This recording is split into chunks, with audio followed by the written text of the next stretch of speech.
In custody. Who's In next? custody.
As easy as that. Gale Force!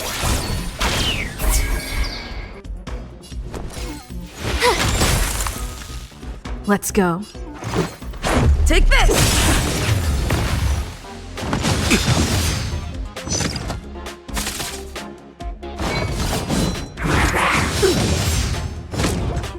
Step aside.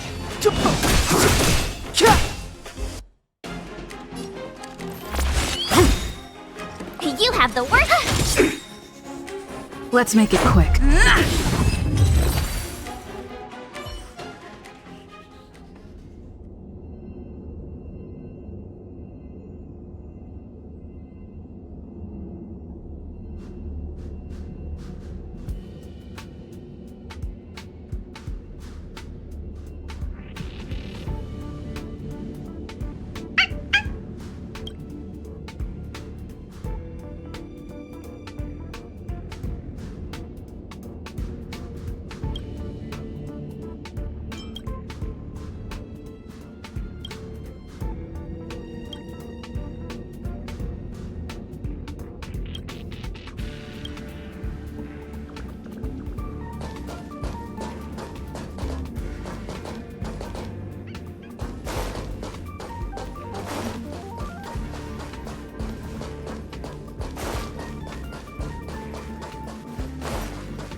gotta try hard sometimes. Check out this awesome move!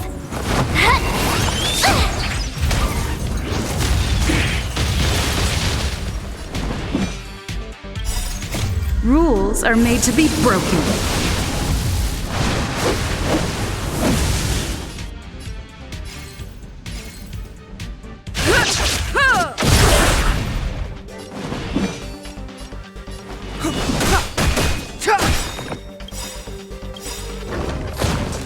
The wind is rising. Cloud kites, formation! Bolt from the bow! The truth of life and death, revealed in an instant. This sanctuary is but a vision. As easy as that.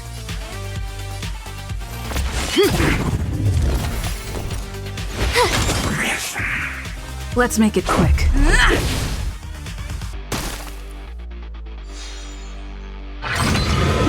You're annoying!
Stay the course.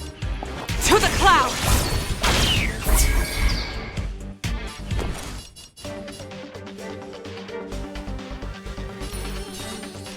With me out here, how can we lose? Batter up! You're annoying!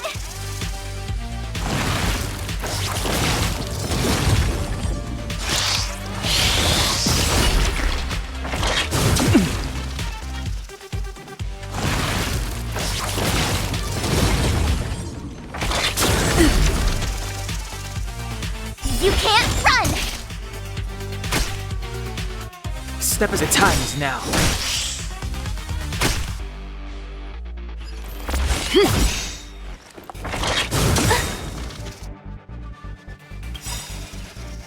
Gotta try hard sometimes. Check out this awesome move!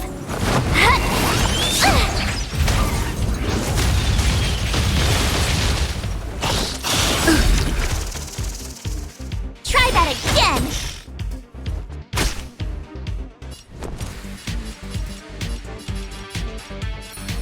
Stay right there while I give you a present!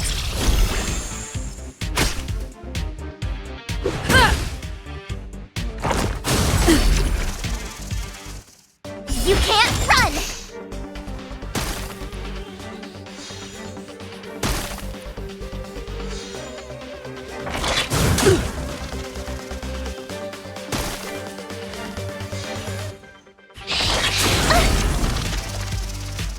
Try that again!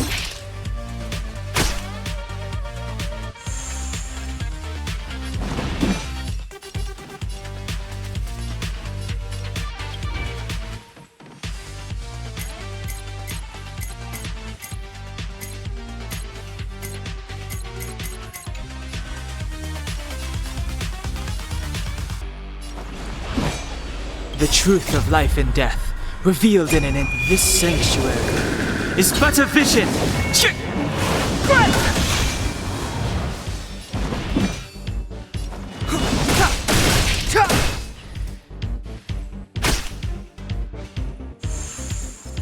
A pilot's spirit never dies. The wind is rising. Cloud kites, formation! Bolt from the boom!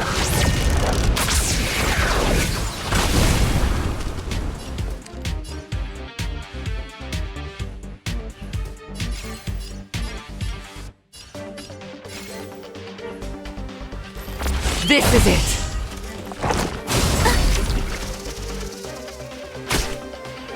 I told ya I could fight.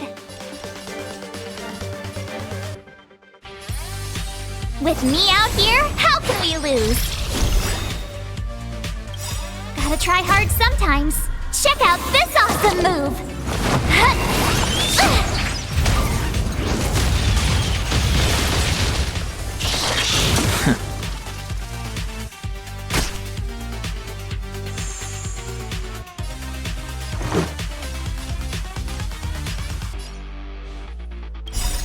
Rules are made to be broken.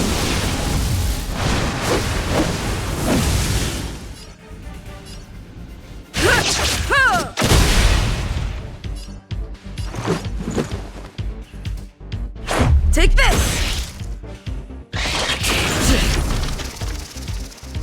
You can't run!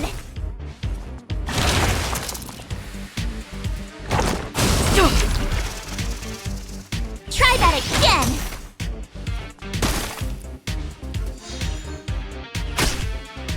Clemency? Never heard of it.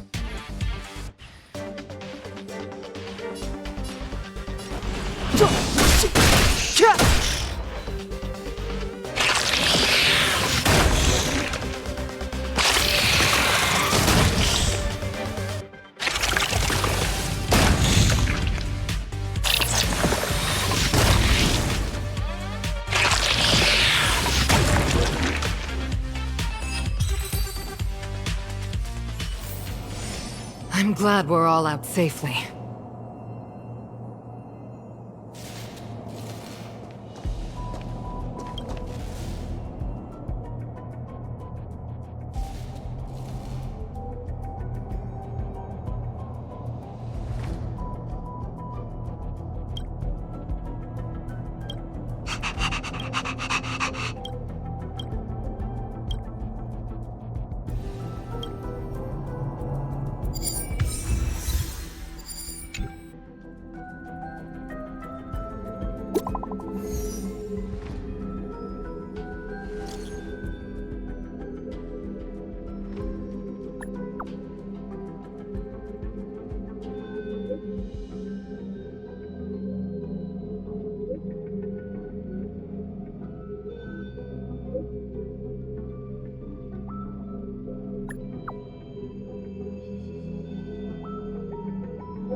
Noise.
Scream forth, gleam gold blades.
forth the gleam of old blades.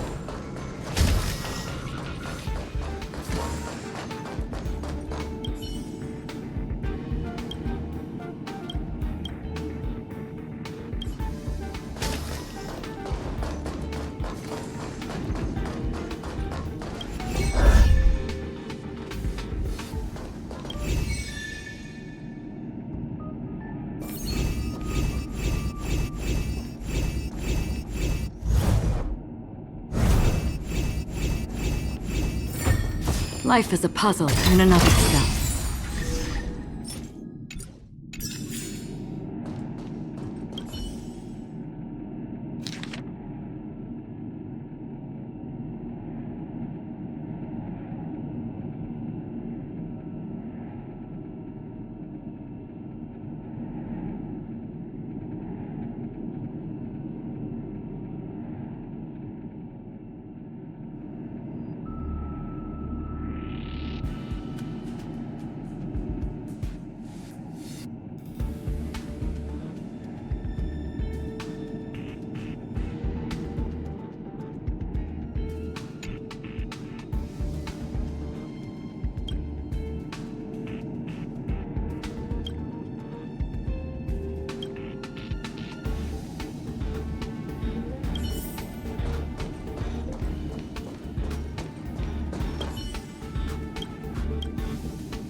This haven of memories.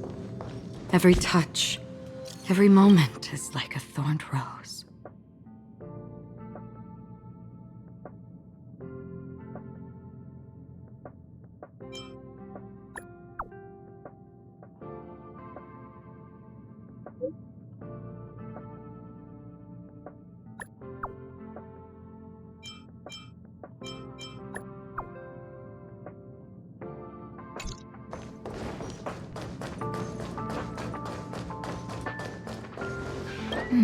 What's next on the agenda?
Imperator Newsflash. Good evening, Madame Herta fans. This is an urgent broadcast. The great Madame Herta, member 83 of the Genius Society, has been targeted in an attack at the space station. Her current whereabouts are unknown, with no group having stepped forward to claim responsibility. Many Heritors are upset at the ineptitude of upper management, having issued strong protest and condemnation.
All are at staff discount prices.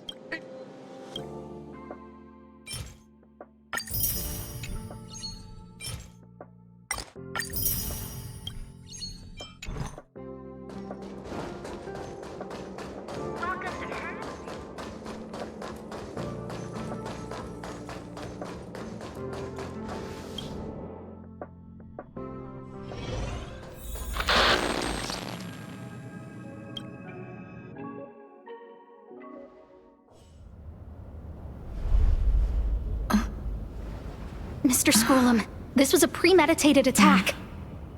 Conclusion: their target was the space station, but their strategies are still unknown to us. That's right. Which is precisely why we need her. The last to lay eyes on Herta's puppet before the attack was her.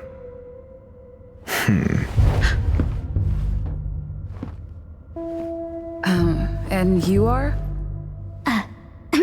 This is Dr. Ratio of the Intelligentsia Guild, a delegate from the IPC.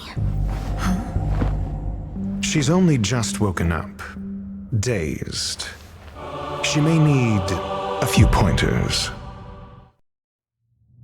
Ah, we cross paths again. Do you remember me? Of course. Why would you?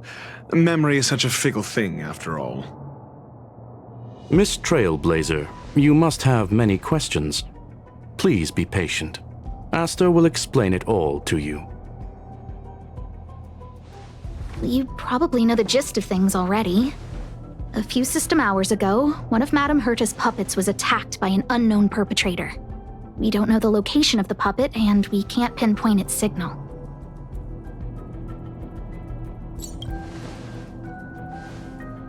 No.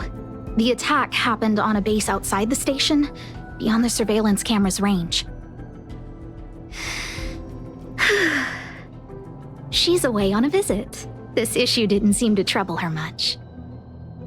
She received an invitation from the IPC before the attack occurred. Ah, the technology department. Charming little place, isn't it? Madame Yabuli does possess some semblance of competence, but her subordinates? Oh, they're a riot. Brimming with enthusiasm, yet utterly devoid of intellect. It's as if evolution halted prematurely for them. They want to start some new collaborations with Herta, and have graciously extended an invite for me to play the role of science consultant. It's delightfully amusing. I can't wait to witness firsthand how these geniuses from the so-called Super Smart Club squander the IPC's vast resources. However, This attack was timed a little too well. I can't help but wonder if someone leaked this information, and the attackers seized the opportunity. Herta's aloof response to these juvenile provocations? Almost as intriguing. What a delightful little puzzle. I've long heard that you're one of the best researchers in the guild, Dr. Ratio. We are honored to have your assistance. Save your flattery. Time is hardly a luxury we can squander. To debate the merits of mere mortals in the company of an actual genius? Quite the paradox, if you ask me. Excuse me, you. Tell me, what were you doing the last time you saw that puppet?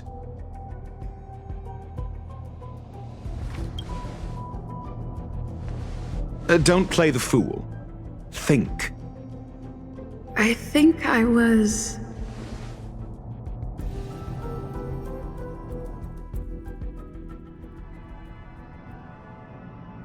Oh, right. I need your help with something else. That curio's gone missing, and I can't just forget about it. Go find it for me when you have the time. I'm sure you can manage that, can't you? Let me describe it again in case you forgot. It's alive, but it doesn't have a body. Send me a signal when you see traces of it.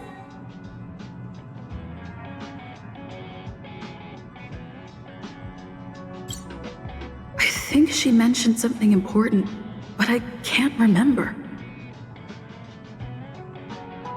If only there were some hints, then maybe... Anyway, keep up the good work. I need to go out for a bit. Go ask Asta if you want someone to help you. My memory's kind of hazy. What did I do after that? This is what I recall before I met Herta, but I can't remember some of the details. Let me try to remember the conversation with Asta.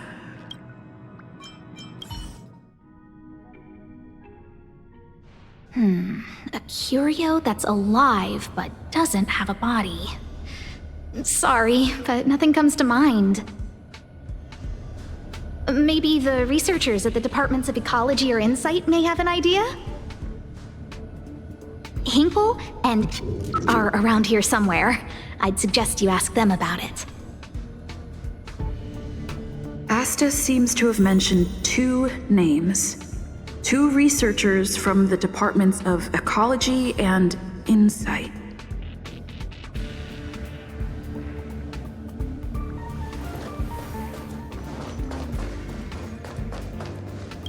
Those despicable villains are distorting the truth online. Ugh! If I discover who's behind this, they're gonna wish they'd never crossed me. A curio that's alive but doesn't have a body? Isn't that just a jinx? Oh, nowadays people call them wubbaboos?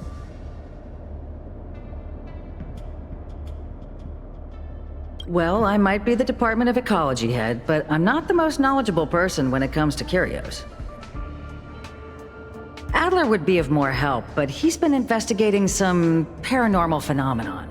I haven't seen him all day. I must say, it's a little embarrassing for the space station to be in such disarray while guests are visiting. We've been through a huge crisis and are still recovering.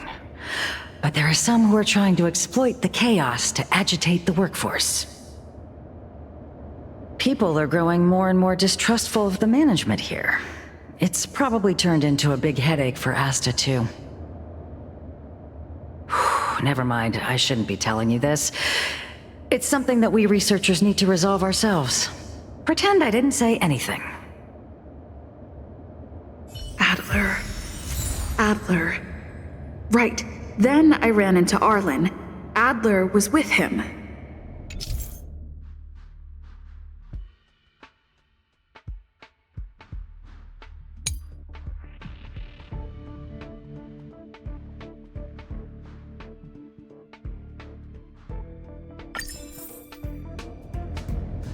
It was at Adler was with Arlen. They were involved in some sort of incident.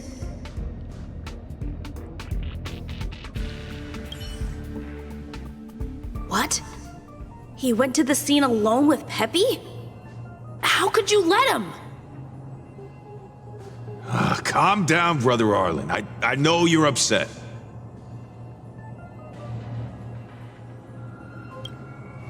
We're walking the dog. We're having a walk.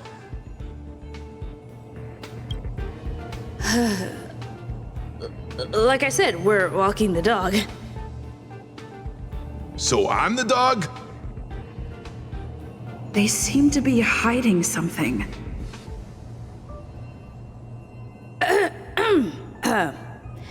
Is there something you need? Oh, really? What a coincidence. We're looking for him, too. That kid sure is brave, running straight to the scene on his own. Yes, well, Peppy isn't here, you see. Brother Arlen, I can't keep this up anymore. Can you leave the talking to me next time?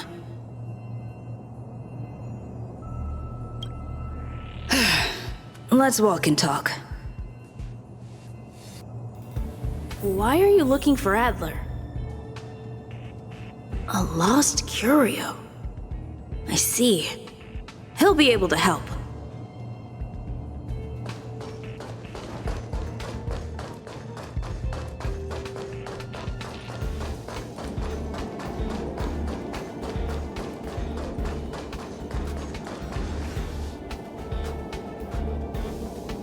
Careful. The fragmentum in this area is very unstable.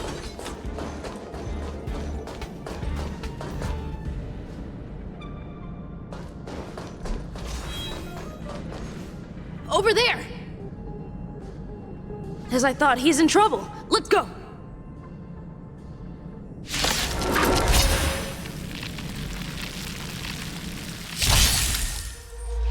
Brave the wind! It's time.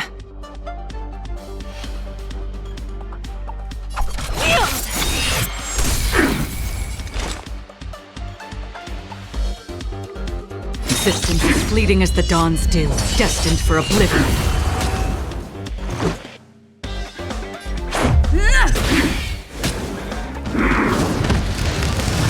You can't hurt me.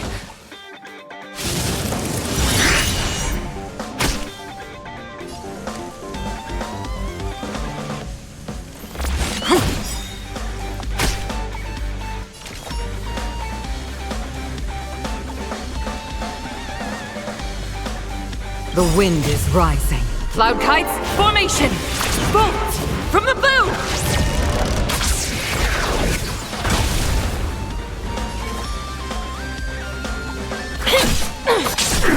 Did you come here of your own volition? On the still waters of oblivion, I guide the wandering souls. Take this! Rules are made to be broken.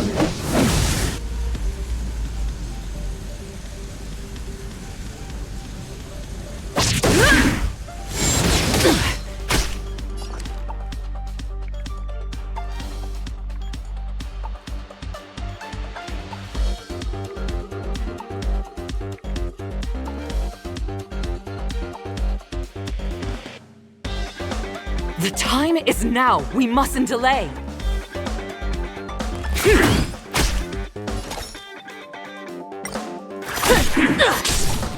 Another journey begins.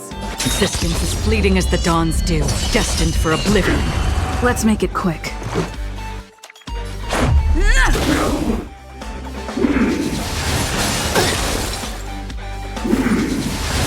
Again?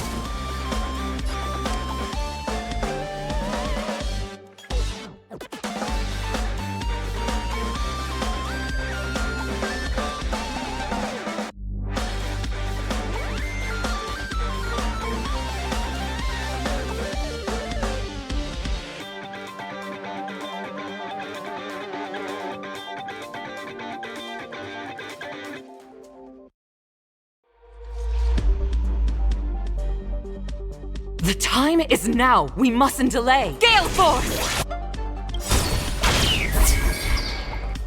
By the order of the Ten Lords, execute the Marastruck!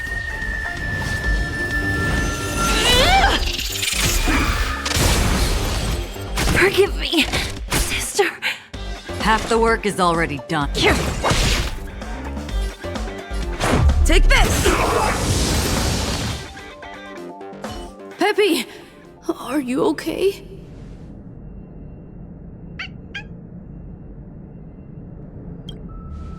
That's me. What's up? She wants to ask you something about curios. I'll leave you to it. Adler, Peppy's in your hands now. Oh, about that investigation I asked for. Don't worry. I think I figured something out. Catch you later.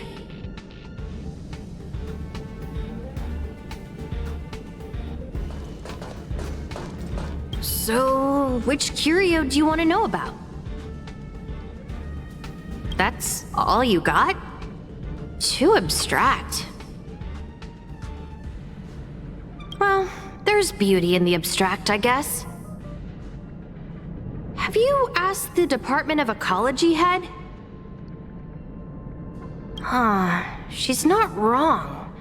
But that doesn't feel entirely right either. Huh? What did I say? Huh. Now that you mention it, I have a wild hypothesis, but it needs verifying.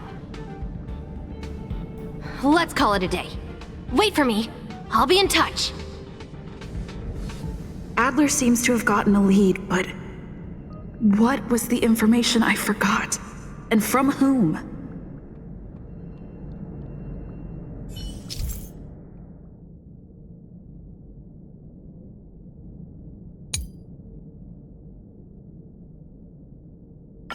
Let's go over it from the start. I may have overlooked something. Oh, right.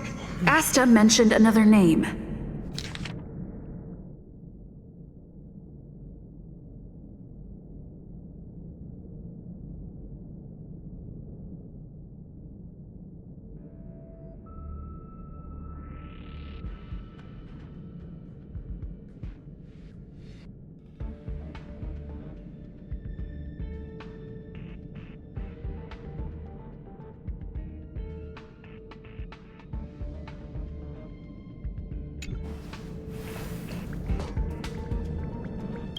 My memories of Arlen and Adler are hazy. I need to remember the other person Asta mentioned.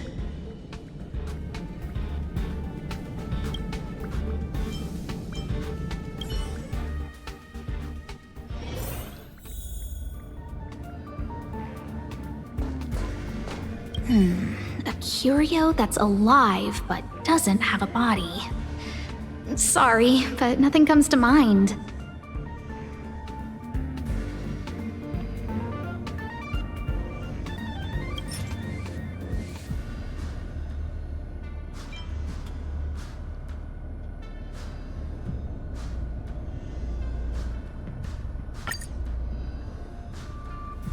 How's it going? Did you find the information you're after? I see.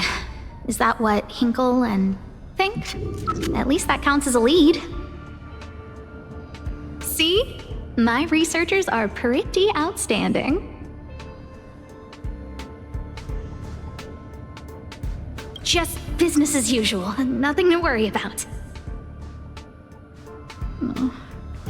After the Legion's invasion, the space station has been under constant scrutiny. Physical damage can be easily repaired, but it takes a long time to heal the wounds in people's hearts. Some researchers have been questioning the management and security of the space station ever since the invasion. Things had settled down a bit with the reconstruction efforts, but the researchers' disappearances have rattled them again. Yes, 4 researchers have inexplicably disappeared in a matter of days. No exit logs, no traces. Vanished. People were just starting to regain their footing after the catastrophe. I didn't want panic to spread, so I suppressed the reports and told the security department to investigate in secret.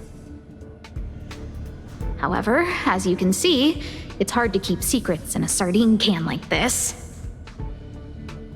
Rebuilding trust is harder than establishing it in the first place. I'm concerned someone's pulling strings to sway public opinion.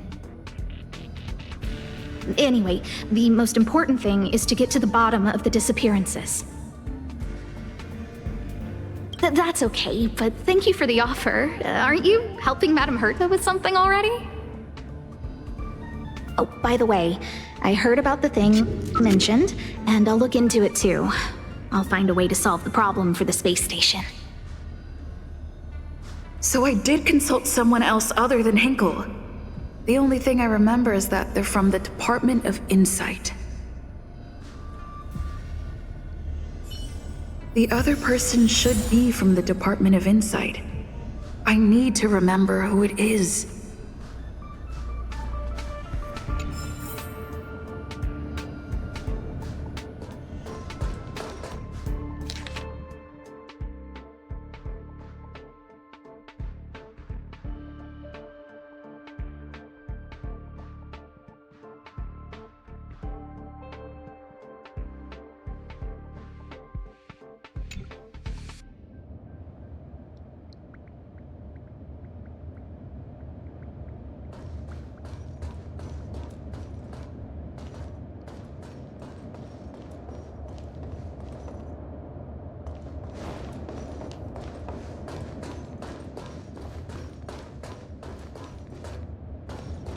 It's been so long and there's still no response.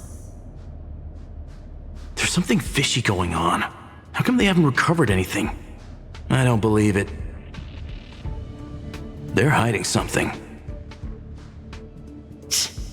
Those managers are useless.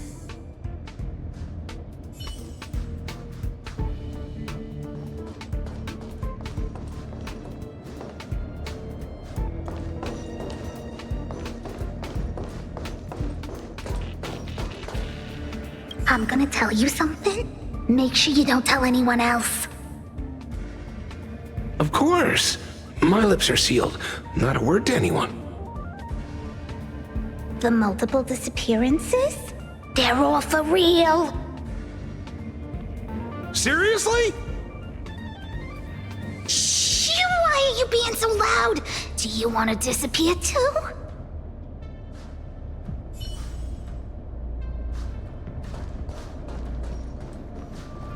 I say, what a wonderfully intelligent-looking young lady.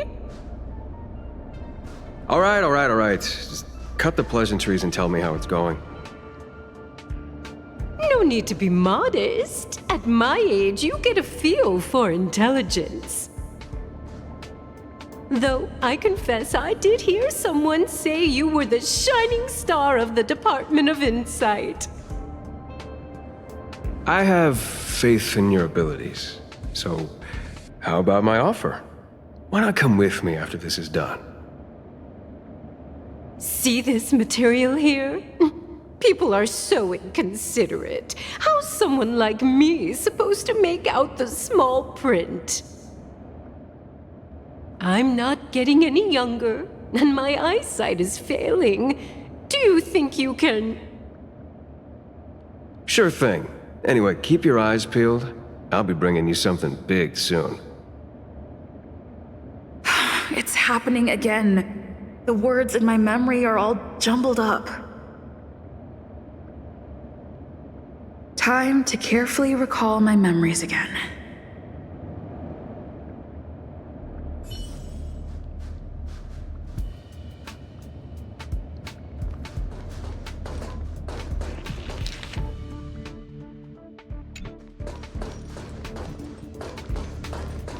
The other person should be from the Department of Insight.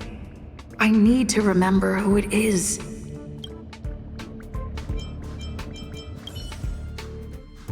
Identifying that person is crucial. It could be the key to making sense of everything. Hey, Hey, what brings you here, Rich? It's been so long. I'm not that wonderful. I'm just okay. It's all taken care of. As long as the money's there, it's all good. Here's the account you asked for. It's legit and secure, allowing you to connect straight to the intranet. Sure. Can I help you with something? Oh, you flatter me. I'm just a peddler doing a little business on the side. Small scale. Best left under the table. But if you ever make it big in the guild, don't forget your humble friend, okay? Again? How many times has it been? You're really pushing my buttons. Here too. My memories are just a jumbled mess of words. Did my memory piece together irrelevant information? Now I remember. The other person is Emily. She was at the base zone. What did Emily say?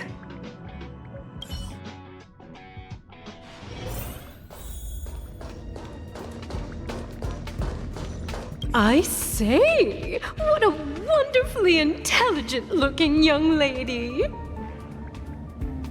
I'm not that wonderful. I'm just okay. No need to be modest. At my age, you get a feel for intelligence. Though I confess I did hear someone say you were the shining star of the Department of Insight. Sure. Can I help you with something? See this material here? People are so inconsiderate. How's someone like me supposed to make out the small print? I'm not getting any younger, and my eyesight is failing. Do you think you can... Again? How many times has it been? You're really pushing my buttons. Oh, another smart-looking youngster. Wonderful. It's about time we had some new recruits. Huh. Asta told you to find me? A curio that doesn't have a body but is alive. Isn't the Department of Ecology full of curio experts? That's got nothing to do with the Department of Insight. However, I've heard of such a species. A colleague who came back from a business trip said that the Xianzhou Alliance has life forms like that. Don't get me wrong, I was merely relaying information. I didn't mean I'd help you. The atmosphere on the space station has been getting stranger lately. It's risky taking sides. The Xianzhou species Emily mentioned seems to be what inspired Adler. The disappearances Asta mentioned are likely related to Arlen's investigations too. The Xianzhou species Emily mentioned seems to be what inspired Adler.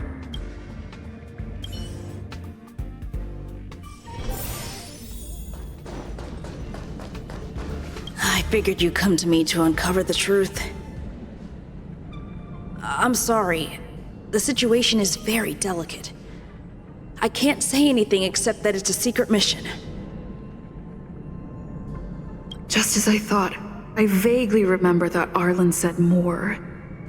It's related to the thing I forgot.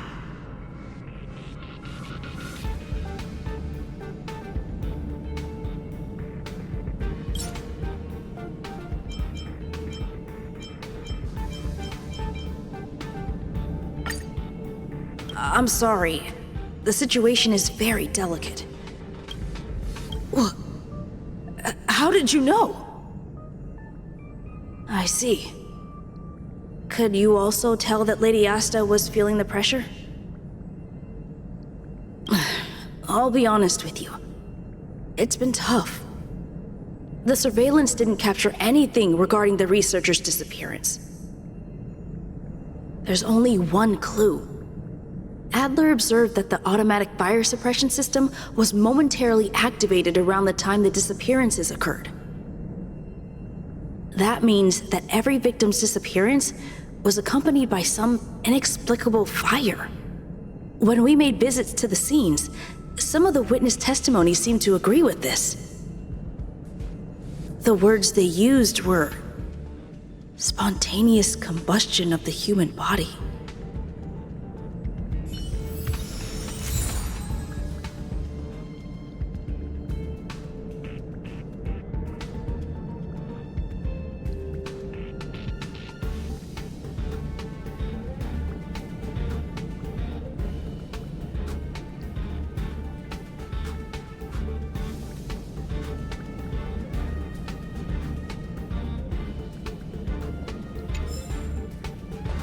Have you asked the Department of Ecology head?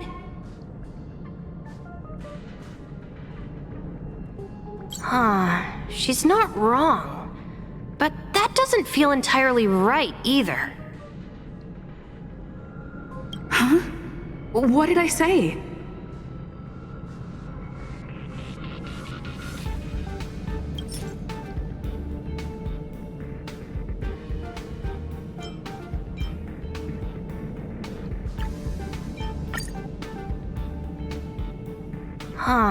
She's not wrong.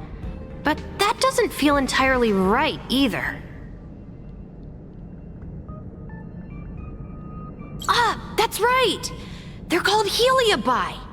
I guess you could say that Wubbaboos and Heliobi are sort of like cousins. Both are types of energy life form.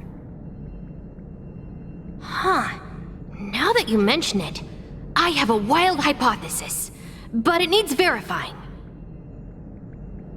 Let's call it a day. Wait for me. I'll be in touch. Spontaneous combustion of the human body. That is most likely the truth. I need to go over it from the start. Starting with... Let me describe it again in case you forgot. It's alive, but it doesn't have a body. Send me a signal when you see traces of it. I think she mentioned something important, but I can't remember. If only there were some hints, then maybe...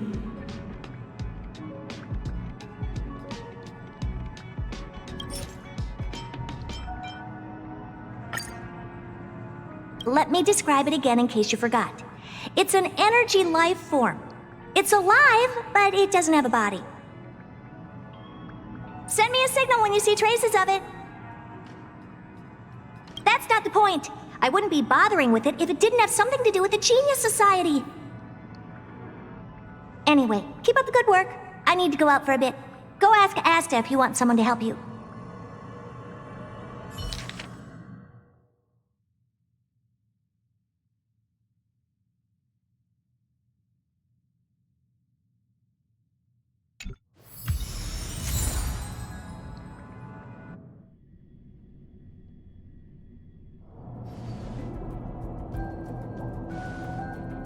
I commend your stamina for recounting that interminable tale. You must be exhausted. My ears certainly are.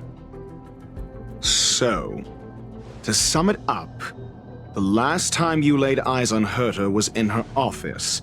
She sent you on a wild goose chase for some trinket, the curio, after which you knew nothing else until Lady Asta contacted you. If that's the narrative you're sticking to, then indulge me. Who, pray tell, can substantiate this captivating drama?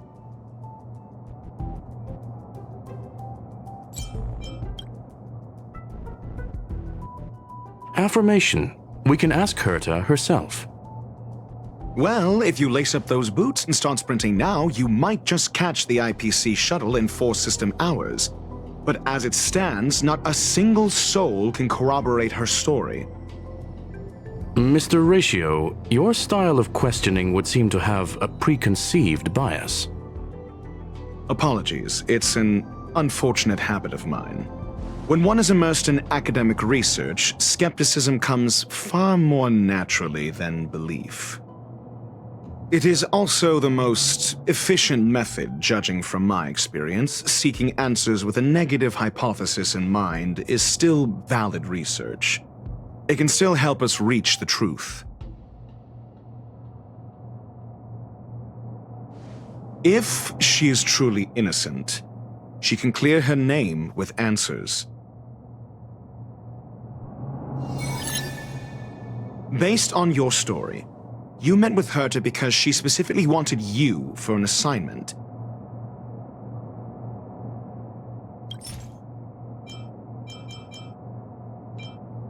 I remember now. Back then...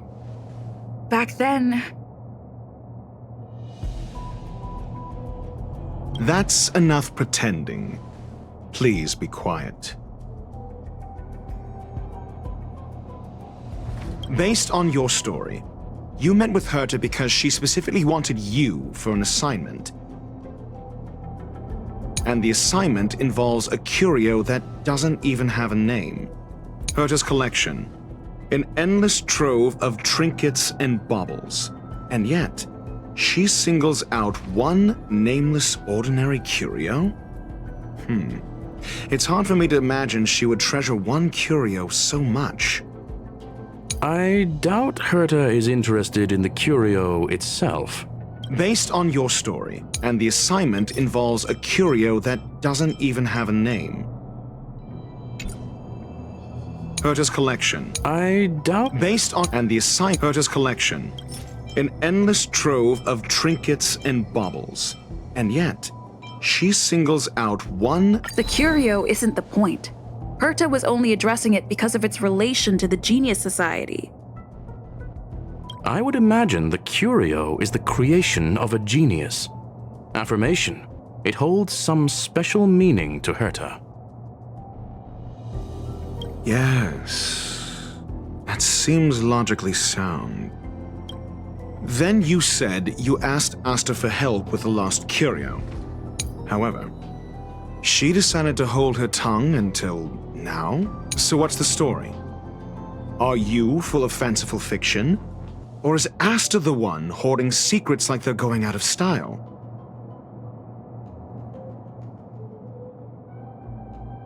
Conjecture. Asta chose to stay silent. Then you said you asked Asta for help with the lost curio. However, she decided to hold her tongue until now. I remember now. That's enough. However, so what's the story? However, so what's the story? Are you full of fanciful fiction? I remember now. That's enough pretend. So what's... Asta isn't trying to hide anything. It's because of her position. Some things shouldn't be said in the open. What could be more important than Herta's safety? I agreed for Mr. Ratio to become involved in this. I should consider him one of us. It's okay. You can tell him. So what's the story? Are you full of fanciful fiction? Or is Asta the one hoarding secrets like they're going out of style?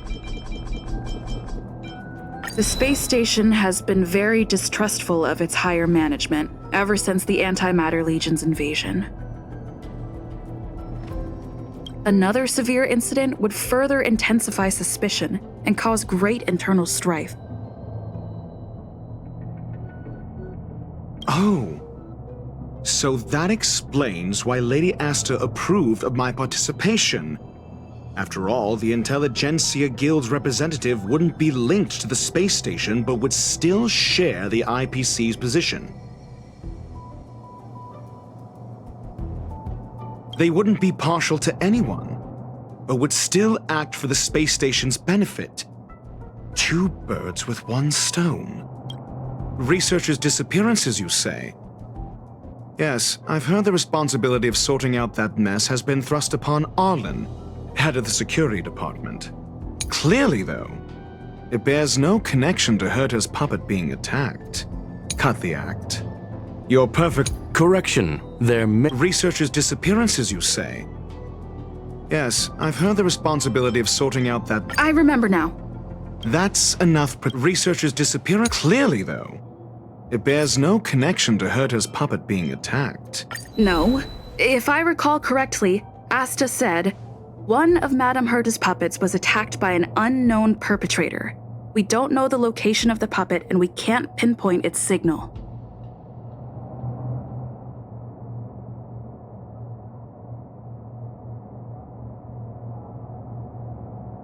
Don't know the location. Isn't that the same as missing? She did say that. But then what? You need to provide evidence to show incidents are linked. There should be evidence. Arlen discovered something odd when he was investigating the disappearances. The space station's automatic fire suppression system was momentarily activated around the time the disappearances happened. Arlen mentioned that each victim disappeared due to spontaneous combustion. Huh. But there are no signs of a fire anywhere in the space station. That's what's so odd about it. But this information has an additional layer of importance. This may not be direct evidence, but if the system also recorded the fire suppression system activating when the puppet was attacked, then there's ample evidence to indicate that these two cases are linked.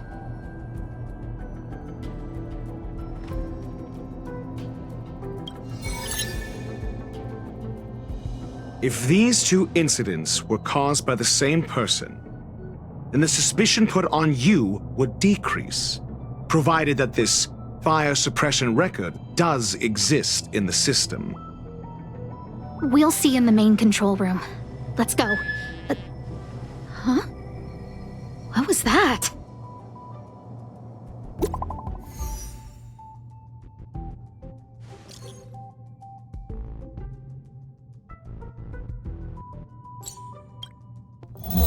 Harrider Newsflash. This is an urgent broadcast. I repeat, this is an urgent broadcast. News has finally emerged regarding the attack on Madame Herta. The Annihilation Gang has claimed responsibility for the incident and warned of further activity. The Guild has expressed utmost condemnation.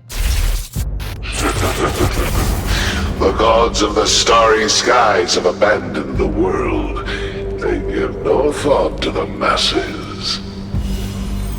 Only the wounded savior can bathe the world in the firelight of destruction. Yet always there are cowards trying in vain to reject their favor and escape the wounds. Flee then. Flee as far as you can. No matter the distance, annihilation will find you.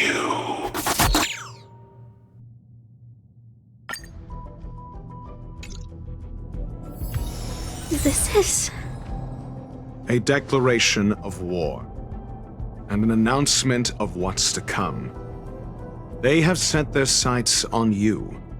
The Legion's impact remains, and the Annihilation Gang is already paying a visit. It almost seems like this space station is more suited for the path of destruction than erudition. This Duke Inferno Ifrit is a life form that hails from Fatora, a world long since destroyed. His race, the ever-burning fire demons, regard Nanook as their emperor and savior, but the Eon has never cast their gaze upon them. A group of pitiful lunatics. I like Dr. Primitive's assessment of them. The value Nanook sees in the Annihilation Gang is perhaps far less than one might see in a child who deliberately broke a vase. The fire demons have a cruel temper and instinctively ignite and destroy items. Ifrit is particularly evil and cruel, even among his kin. The Everflame mansion he heads is even the archenemy of the Japella Brotherhood, despite both groups belonging to the Annihilation Gang. Japella Brotherhood? I've heard that name somewhere. On the Stellaron Hunters wanted posters, they stand accused of inciting the Japella Rebellion, the uprising that caused the downfall of the Brotherhood. The Japella Palace crumbled in the scorching flames, and Ifrit's power has grown by the day ever since. Would you believe it would be merely a coincidence? Something similar is about to happen here. Spontaneous combustion? For him, it's as routine as me finding fault in everything. The disappearance of researchers and the puppet were all part of the plan. And after that, that video will soon circulate. And this station's fate? Flames. Nothing but flames. The destruction of trust. I'm afraid more than trust will be destroyed here. You need to start acting now if you want to survive. You, come with me.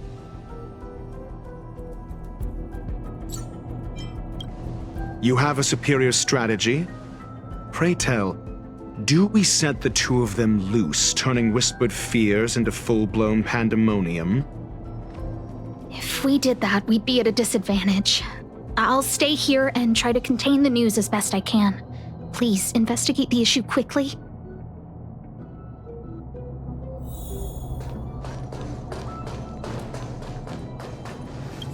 If we did that, we'd be at a disadvantage. I'll stay here and try to contain the news as best I can. Please,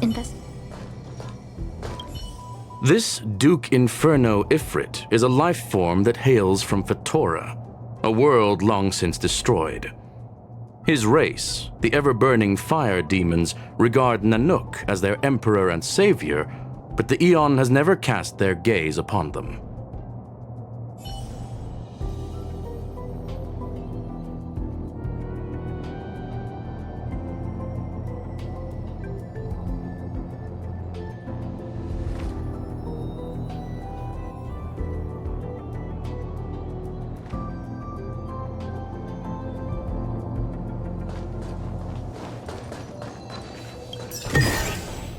Seek, and you will find.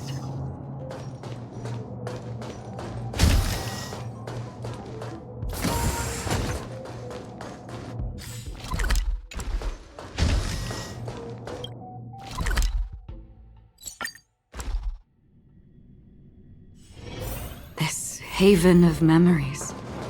Every touch, every moment is like a thorned rose.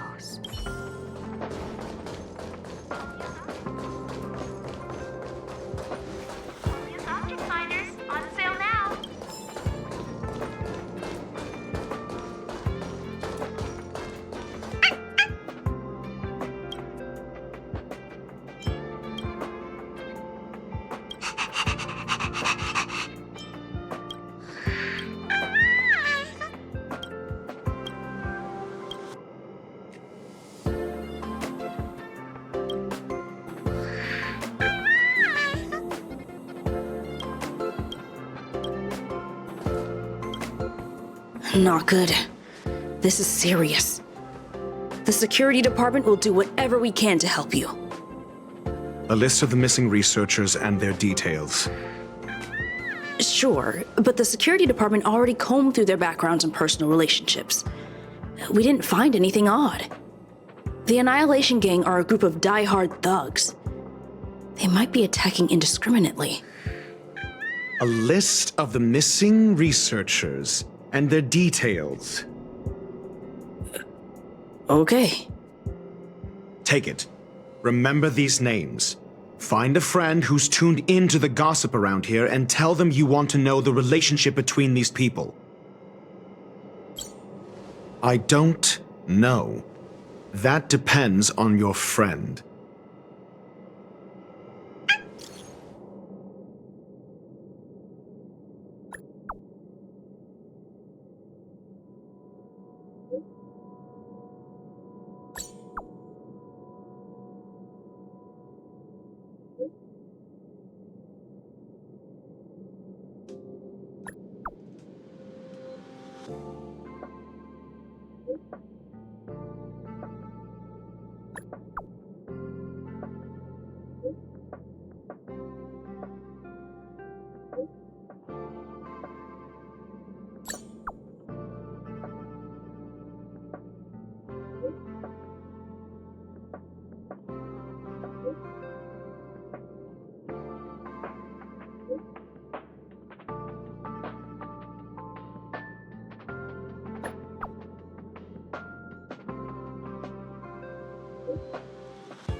What else do you need me to do? Take me to the one who knows the most about curios within the Department of Ecology, if you would be so kind. He disappeared too. I didn't really notice at first. Adler's difficult to get a hold of at the best of times.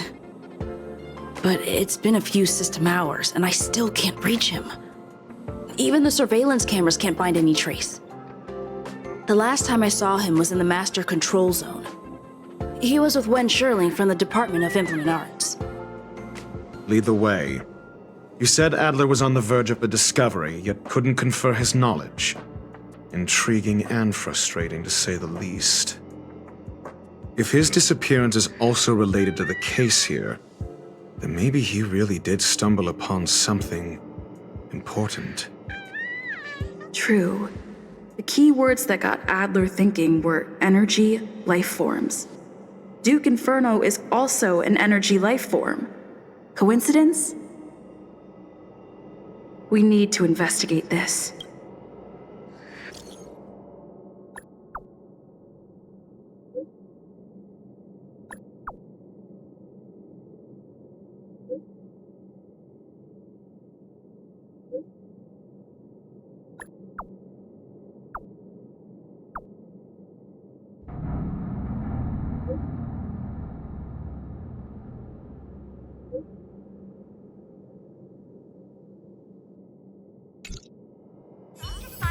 On sale now.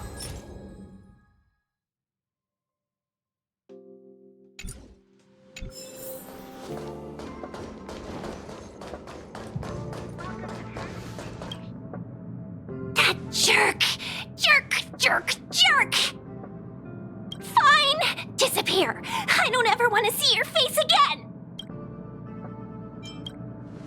Adler, he disappeared. He's been acting really weird recently. Always researching stuff like spontaneous combustion, supernatural activities. He doesn't even answer me when I speak to him. He was talking to himself. What did he talk about? He kept saying the word phrase. Phrase. Who said I want him back? But if you want to find him, he was reading this booklet the last time I saw him.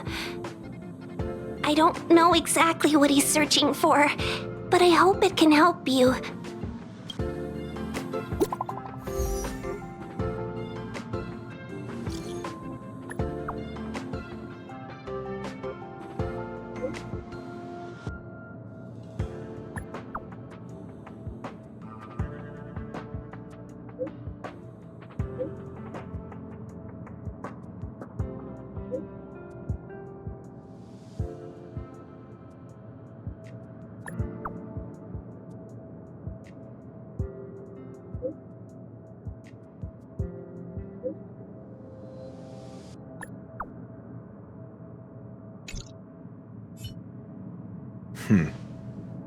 Your countenance suggests tragedy.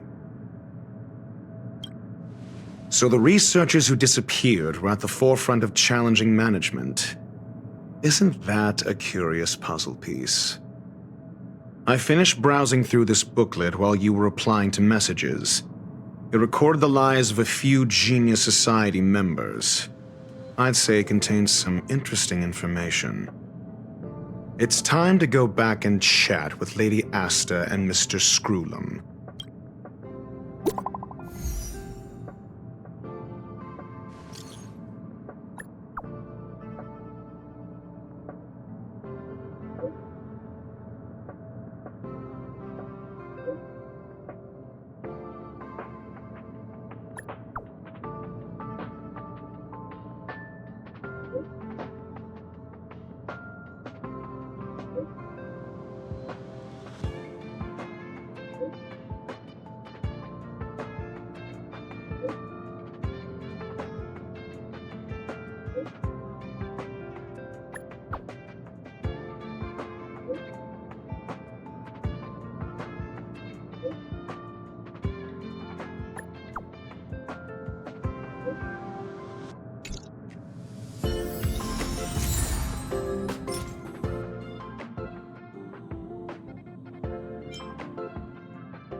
You're back.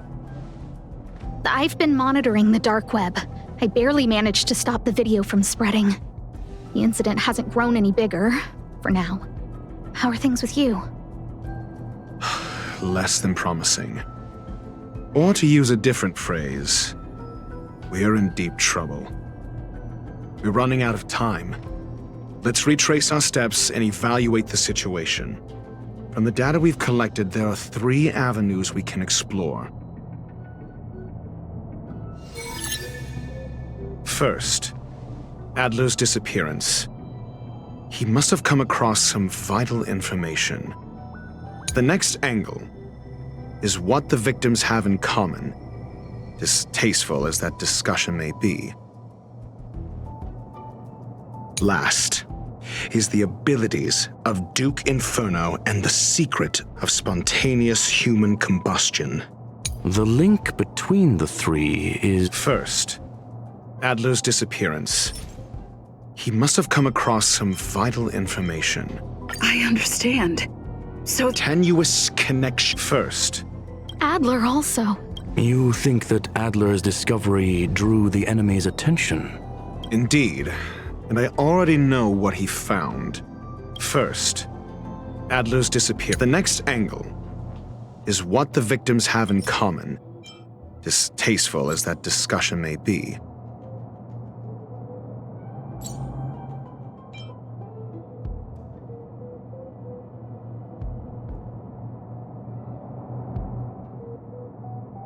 I understand. Tenuous connection. The next angle is what last is the abilities of Duke Inferno and the secret of During prior unrest, instigated by the Everflame Mansion, some testified to seeing miscreants materialize from the Inferno. The flickering tongues of Duke Inferno's fire carrying a certain property, and this property is the secret behind spontaneous human combustion. Look, the answer is right there. This booklet describes a kind of fire that can phase through dimensions, claiming it burns through worlds, leaving numerous scions of flame behind. The kindling of this unique flame must be the missing curio that Hurt has been searching for, and Duke Inferno is evidently spawned from it. I fear that this is the truth Adler discovered. This booklet describes a kind of fire that can phase... I understand. This booklet describes a kind of fire that can phase through dimensions. The kindling of this unique flame must be the missing curio that Hurt has been searching for, and Duke Inferno is evidently spawned from it.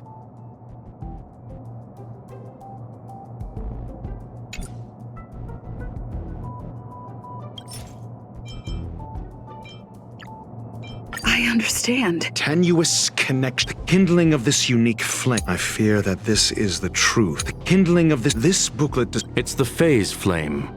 The creation of member number 29, Sir Kal. She was an amazing genius. Intelligent, kind, and humble. However, she lived for a mere 29 days on the human calendar. Such a pity. The phase flame shifted into a different phase as soon as it was created. When it returned to this phase, Sir Kal had already passed away. It then continued to shift through phases, making its capture impossible. This booklet describes a kind of fire that can phase through dimensions. I understand. Tenuous. I fear that this is the kindling of this unique flame. I fear the kindling of this unique flame must be the missing curio that Hurt has been searching for. This booklet does the kindling of... Somebody was once able to glimpse the traces of the phase flame and obtained a wisp of its kindling. Herta kept it and lent it to Ron May for her research, but the kindling was lost in the process.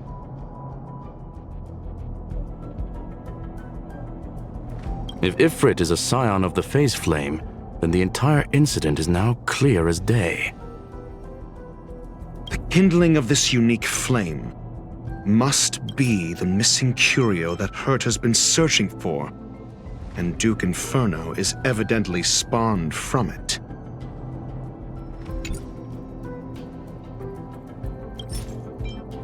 I understand. Tenuous. I fear that this is the truth Adler discovered. I understand. Tenuous connection. I fear that this is the truth Adler discovered. When Schurling said, Adler kept muttering about a phrase before he disappeared.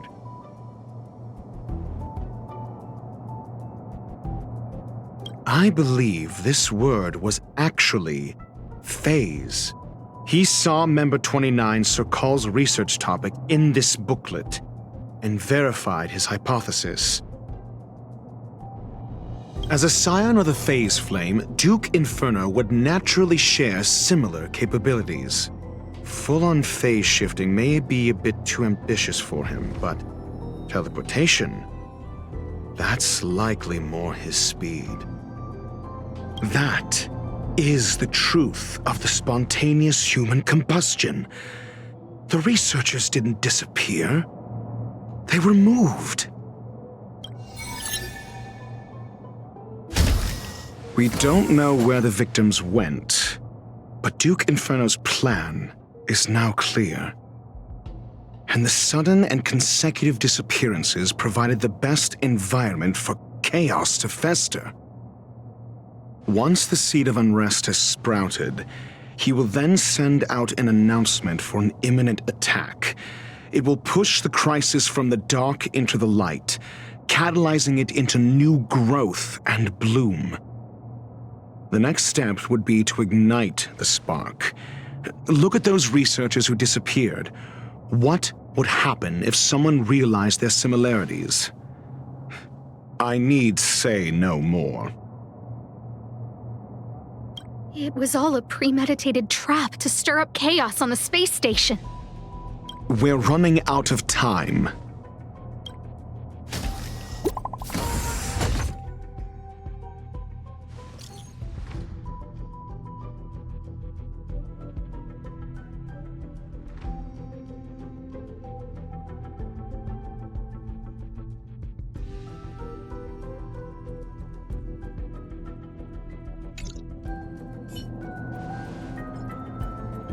This... No, it isn't enough. Indeed, it needs one more spark. What do you mean? If you limit your involvement to this, there's still room for excuses. If it were me, I wouldn't give you the chance. Could it be? Huh? What is it?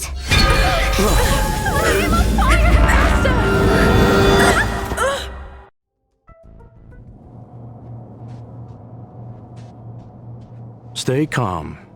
Asta was merely teleported. Her life was not in danger. Based on first-hand experience, I have ascertained that Ifrit's flame is simply a splinter of the primordial phase flame, lacking any phase shift ability. Logic. Asta is still within the confines of the space station.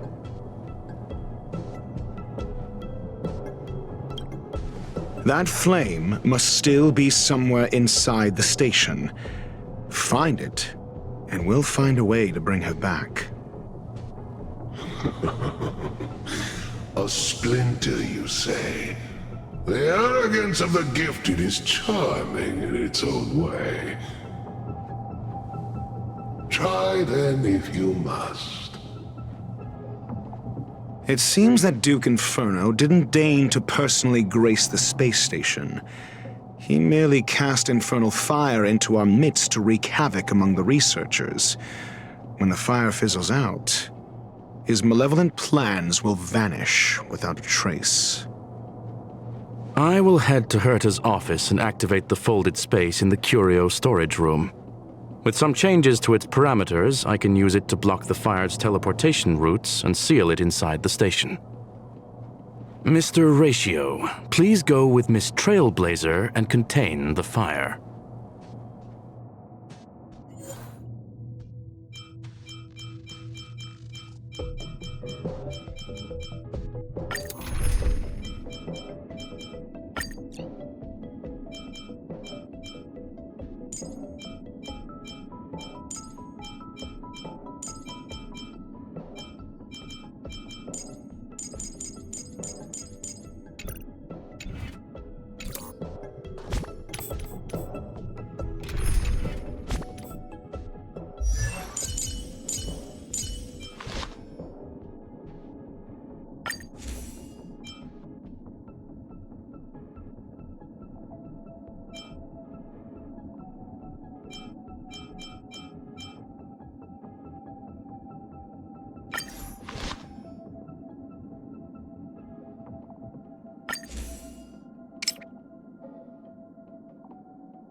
It seems that Duke Inferno didn't deign to personally grade.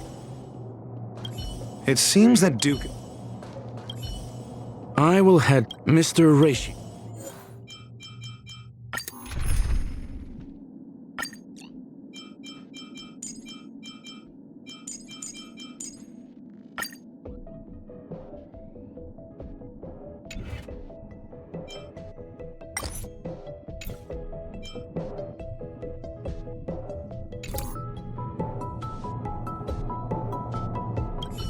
I will, Mr. Ratio.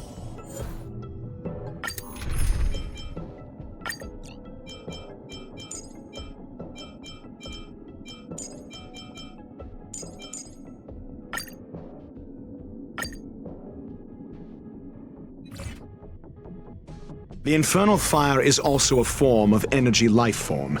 The imaging device will pick up its trace. Follow it.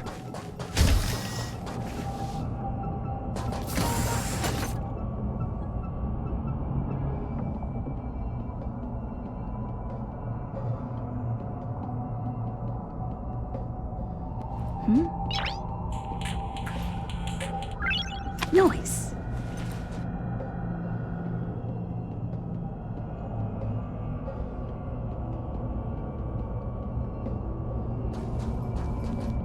The way is awash with flames.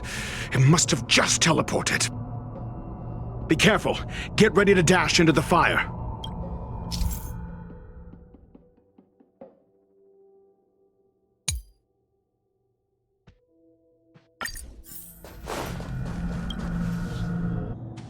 See? It's still in the space station. Like Skrullum said, it cannot escape from here. Do you know what to do with cornered prey? Hunt it to the death.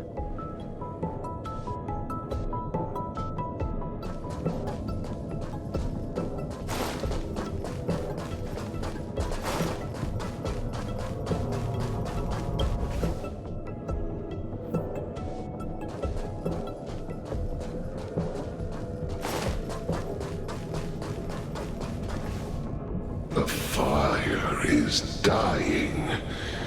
This place is strange. It's still resisting. The fold in the space has shifted. I can deduce its escape route with a mere glance.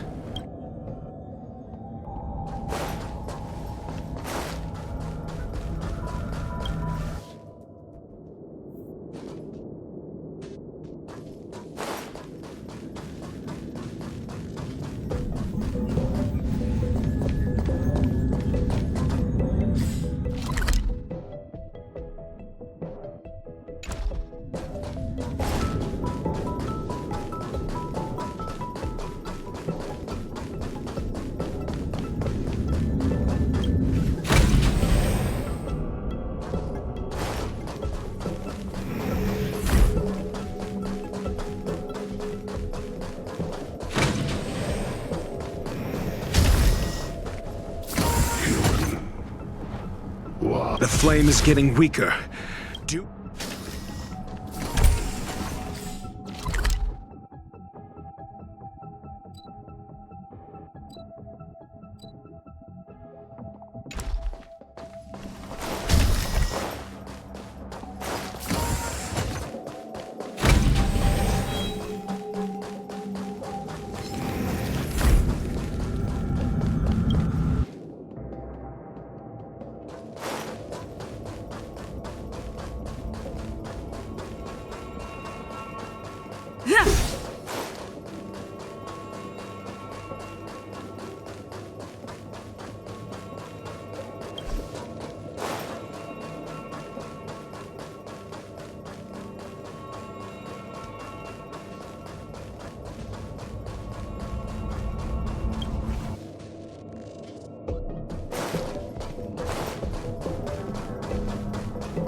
What is your goal?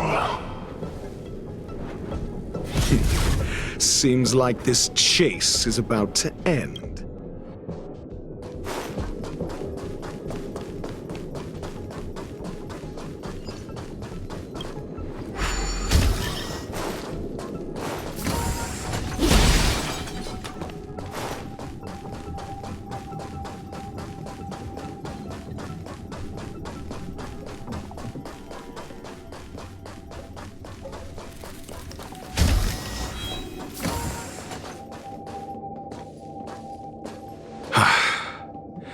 It's over. Ignorant fools blindly chasing the firelight, not knowing that the blessings of destruction already lie at their feet. It is little wonder that even the descent of the Savior's Legion was unable to cleanse this place. I will acknowledge my brashness. For now. But next time, expect no intermediaries. I will come to personally offer you the demise of your sins with infernal fire.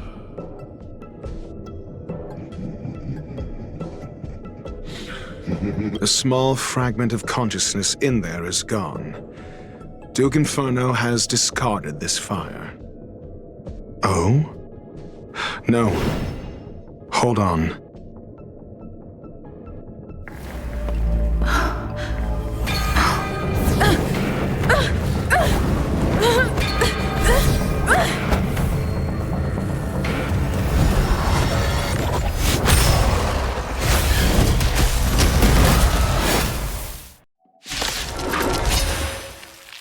Ah, the banal theatrics of stalling.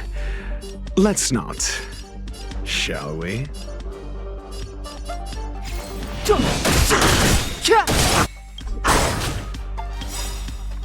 The truth of life and death, revealed in an instant. This sanctuary is but a vision.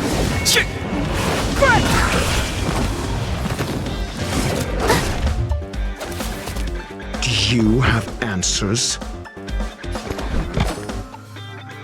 Let's test your knowledge.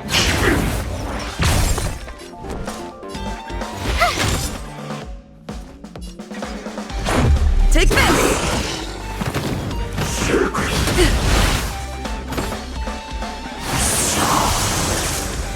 Step aside. I have no interest in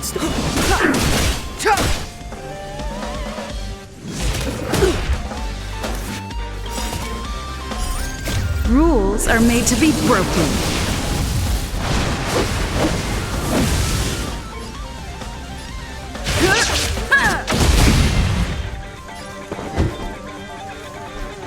Think.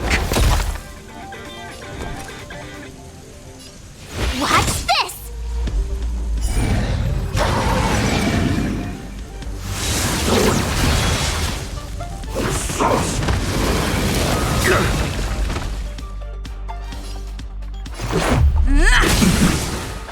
It's too late to repent. I'm asking the question. Never stop thinking. 0 points. Next. Let's make it quick.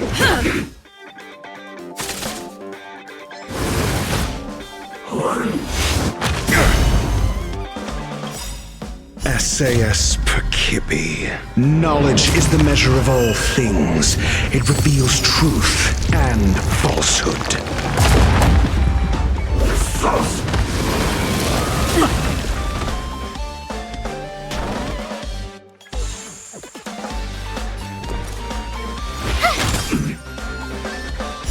Fail. Get out. So this is the extent of miscreants materializing from the Inferno. Seems like Dr. Primitive wasn't wrong.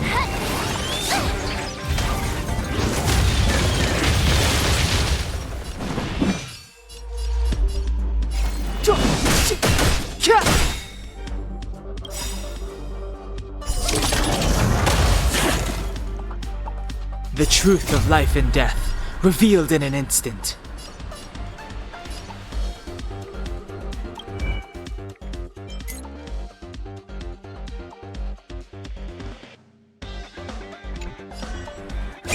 This sanctuary is but a vision.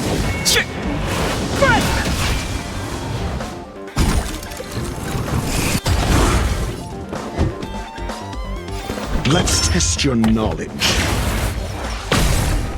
0 points. Next.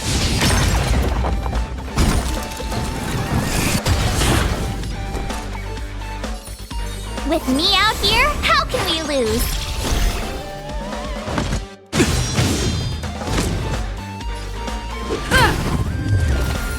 The fire is weakening. It's preparing to flee. You, keep your eye out for Lady Asta's whereabouts. Mortality means forever. Clemency? Never heard of it.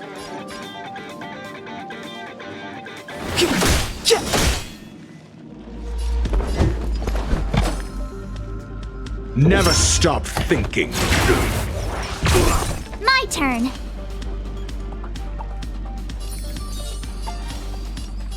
Stay right there while I give you a present.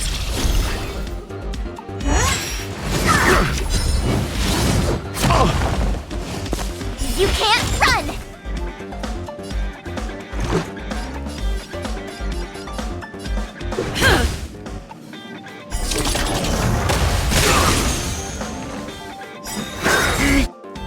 Mediocre.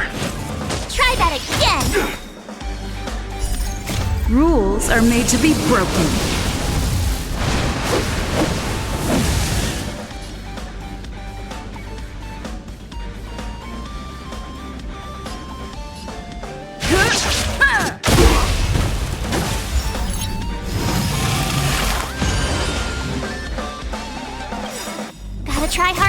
times. Check out this awesome move!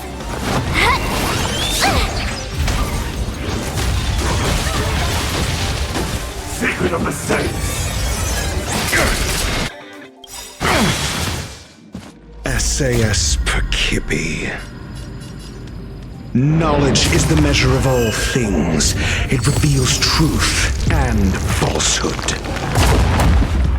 Step aside. I have no interest in stoking conflict. The time is now. Let's test your knowledge. You have the worst luck running into me.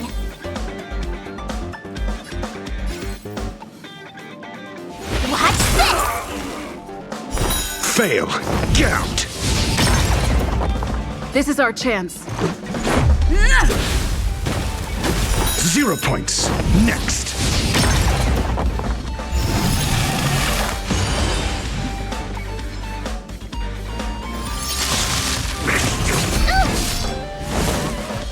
You can't run!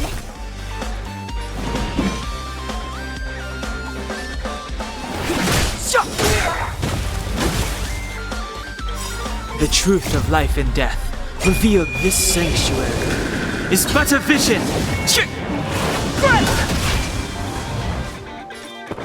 Never stop thinking. Fail. Get out.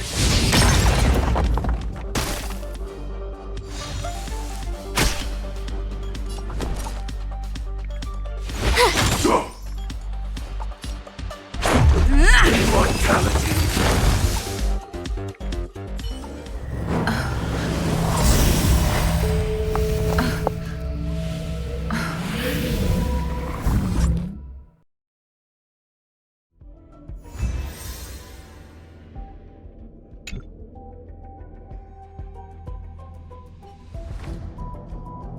Good work.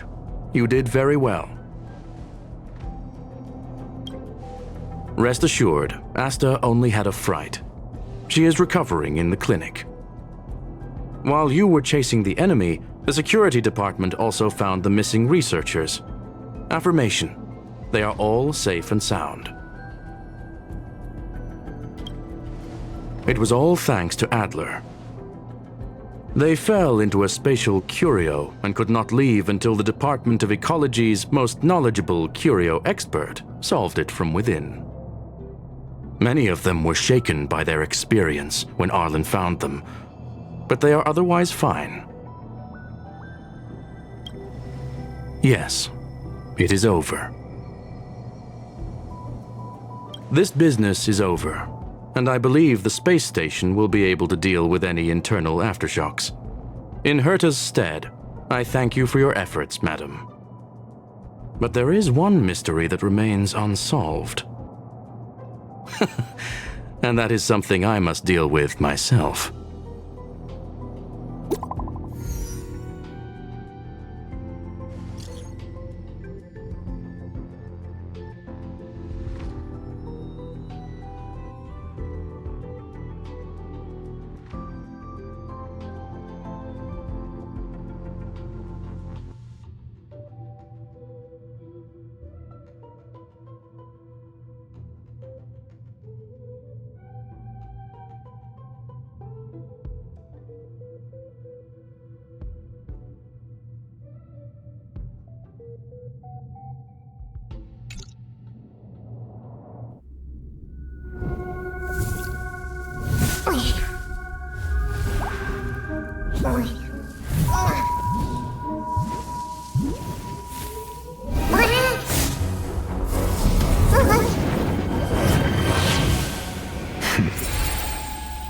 I've been waiting.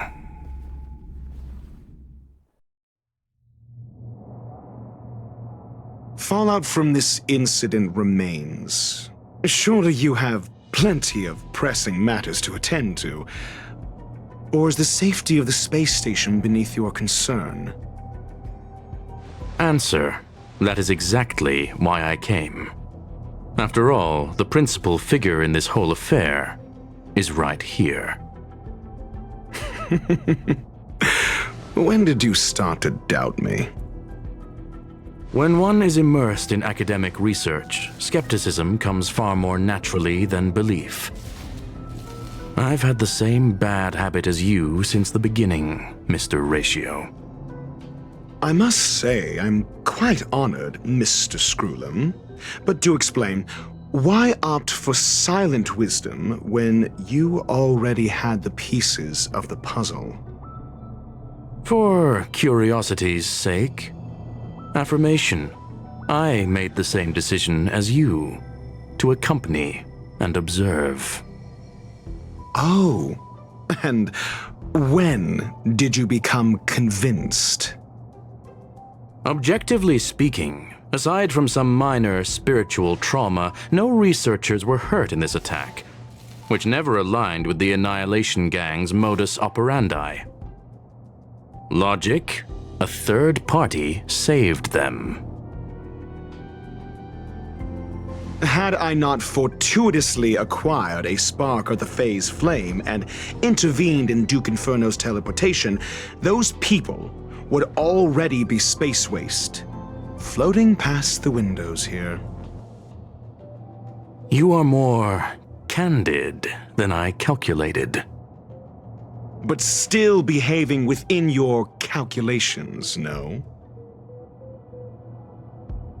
One last question, Screwlam.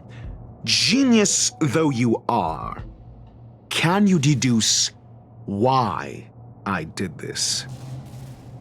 I cannot be sure and can only hypothesize.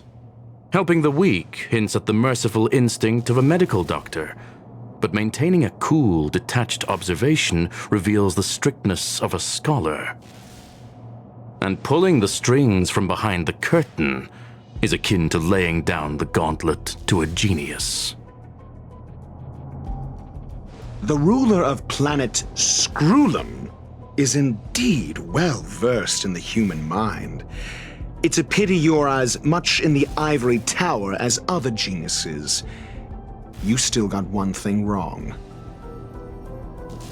To stand aside and observe is the best treatment one can give. There is a disease called foolishness that is harder to cure than any ailment. The path of erudition has neither reason nor logic. While geniuses wander among the stars, the ordinary can't even trace their footsteps. Those less gifted have no choice but to walk, but even a life marked by failure is a life worth living. It is only in moments of solitude and despair, when help is absent, that fools grasp how to pick themselves up. I have a fastidious nature. I cannot stand fools, idiots, or imbeciles. Seeing them fills me with dread. Regrettably, this space station is just like the Intelligentsia Guild, devoid of geniuses and filled with mediocrity. You wish to uproot the researchers' blind worship of geniuses. I am only laying out my questions. As for the answers, they'll find them themselves. Pursuit tinged with negativity is still pursuit, and it is capable of leading us to the right conclusion. For the masses of the mediocre to reach a level of awareness, this is a necessary rite of passage. You are indeed more like a medical doctor than a scholar. As for the spark I leave behind, I believe Asta will deal with it properly. It is also a lesson I left for her. With that, I take my leave. I look forward to future encounters with such brilliant minds. Let's hope they're as memorable as those we had today.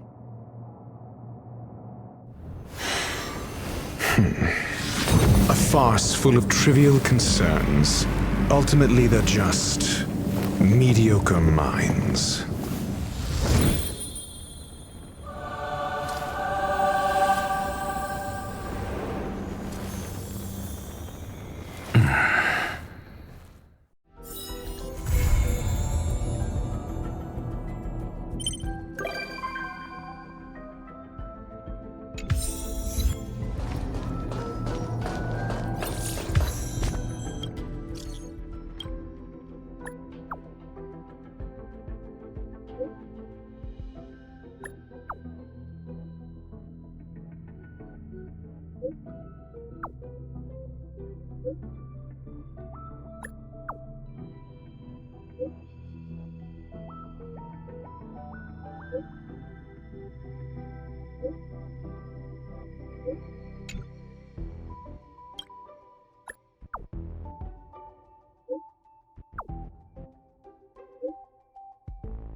This haven of memories.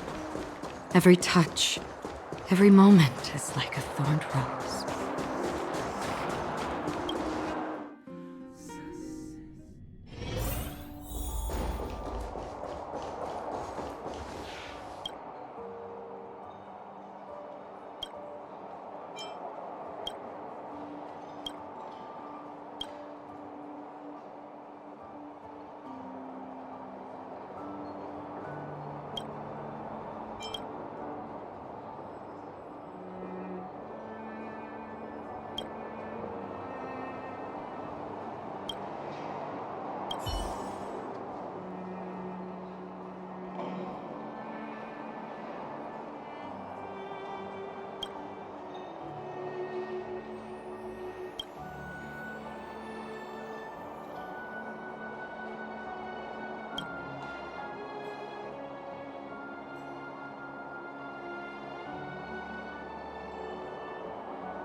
Time to ask for the bill.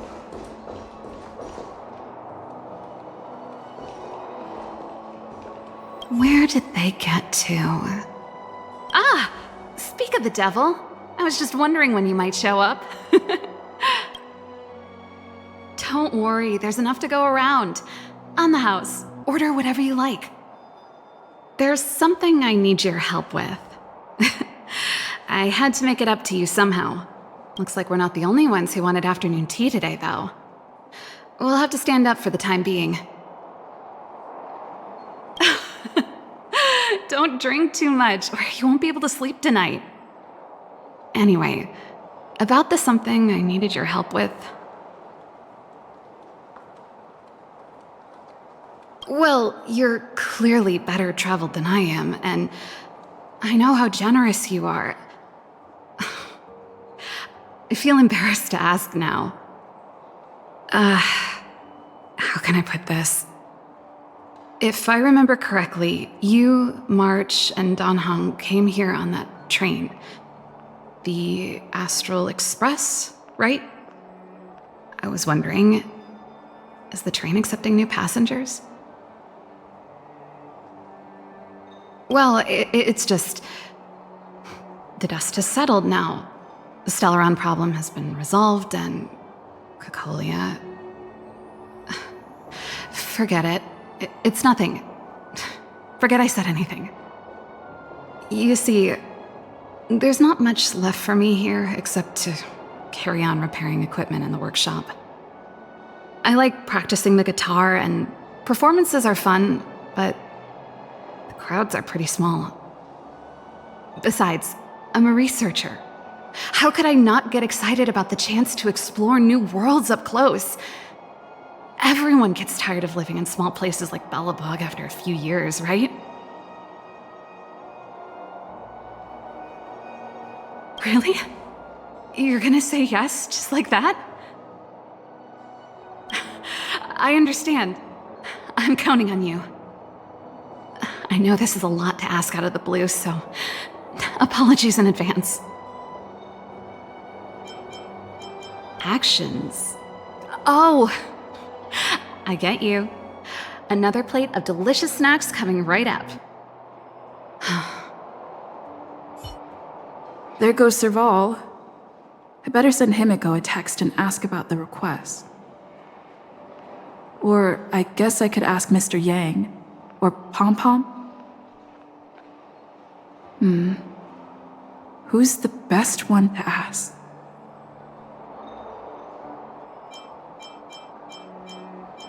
Let's send a message to Pom Pom.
Come around and have a look.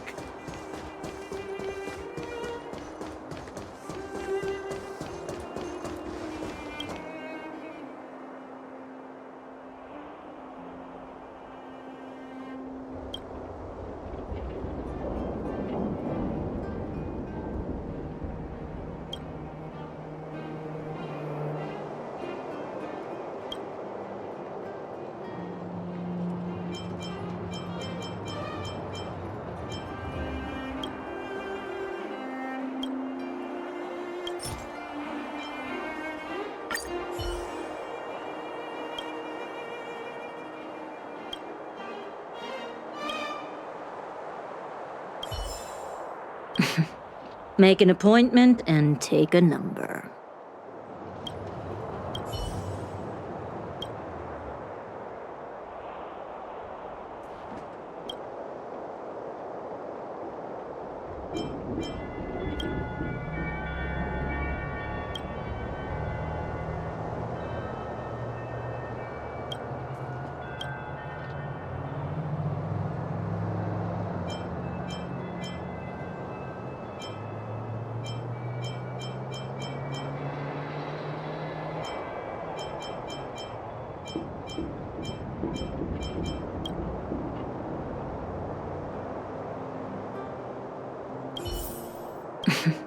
Make an appointment and take.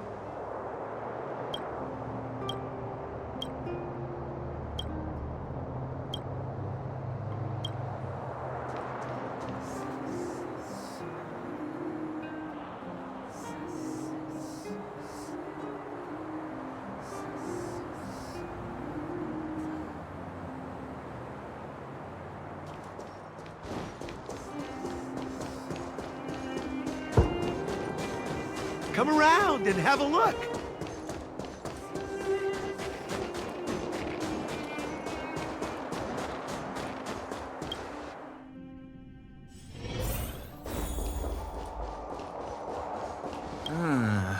It's coming to me. It's coming to me.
Come around and have a look.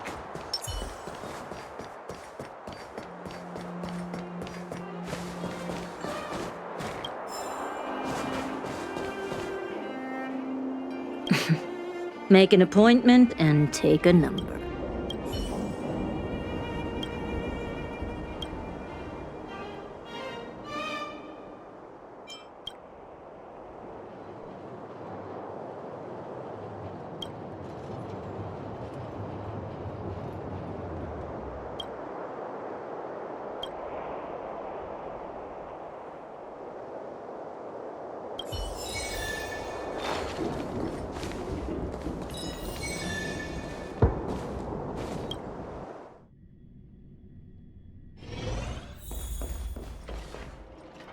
You should go and talk to Lady Bronya, Serval.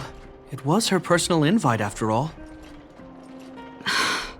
I know. Let me think about it. Oh, no, not at all. I could do with a hand, actually.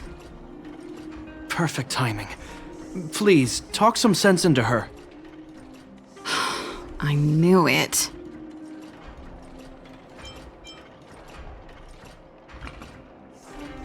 That's just it. There is no deal. Serval, I understand your reluctance to rejoin the Silvermane Guards. But Lady Bronya values your talent, and she sees how much you could contribute to the rejuvenation of Belobog. So I came to talk to you about it. In any case, you should at least pay her a visit. Okay, I get it. I'll make a trip to Klipoth Fort and tell Bronya what I really think. Sorry, I need to get this over with. Let me know what they said when I get back. Same old Serval.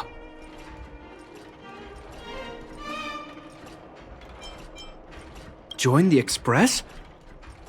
I see. No wonder she seems so flustered. So, that's what's on her mind. Sorry, my head's still in the argument. It's like this. As you know, my sister used to be one of the research team leads in the Silvermane Guard's technology division. Stellarons were her main area of research. But her expertise went far beyond Stellarons. She was, and still is, well versed in mechanical engineering and other fields. Immediately after her succession, Lady Bronya set her sights on Serval's talents.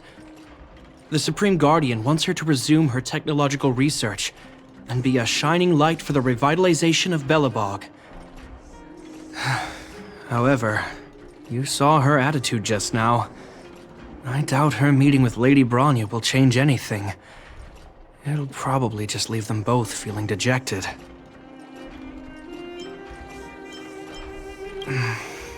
I think there's more than one element to it. My intuition tells me this is mostly linked to Madame Cocolia's passing. That's true, but... never mind. It's just a personal hunch. I've never been good at reading my sister's mind. I can tell the two of you have a close bond. If you get the chance, see if you can persuade her to open up about it. Hand on heart, I wouldn't want to see her sitting behind a desk in Klipoth Fort and sighing all day either. Belobog is too small a place for a mind as inquisitive as Serval's. Maybe it would be better for her to join you on your journey. I'll admit, I'm a little worried about how she plans on getting all this across to Lady Bronya. Are you busy? Let's go and wait for her in front of Klipoth Fort.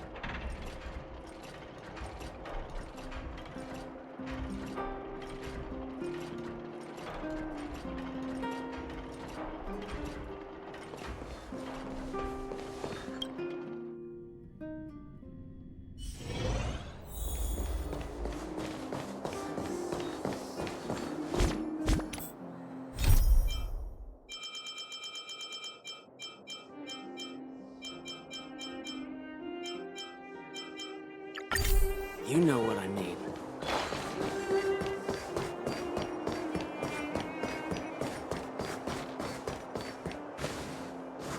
Doesn't seem like they've finished talking yet. I hope it's not turning into a shouting match. Let's go in.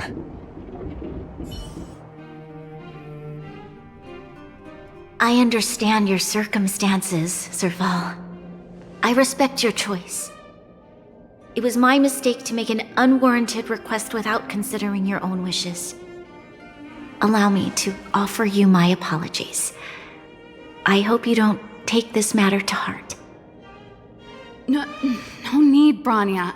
You're a Supreme Guardian now. Don't let a little thing like this... Besides, I'm the one who should be apologizing. I've put my own personal reasons ahead of Belobog's reconstruction. I get it, Serval. After all, you and Mother...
Sorry, I don't mean to open up old wounds.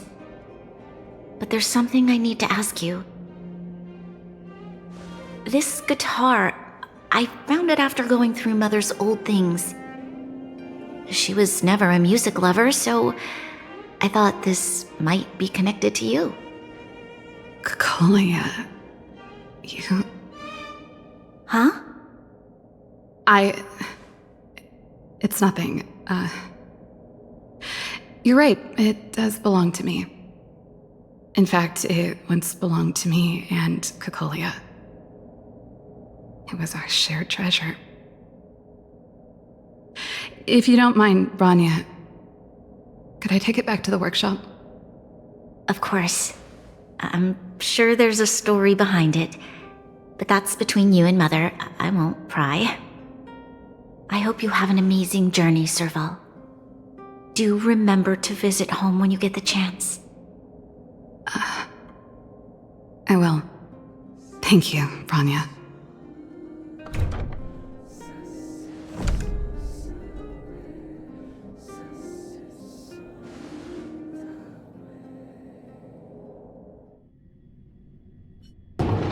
I assume you heard our conversation just now. I didn't expect her to be so open-minded. And she didn't even try to persuade me to stay. She didn't summon me just to return the guitar, did she?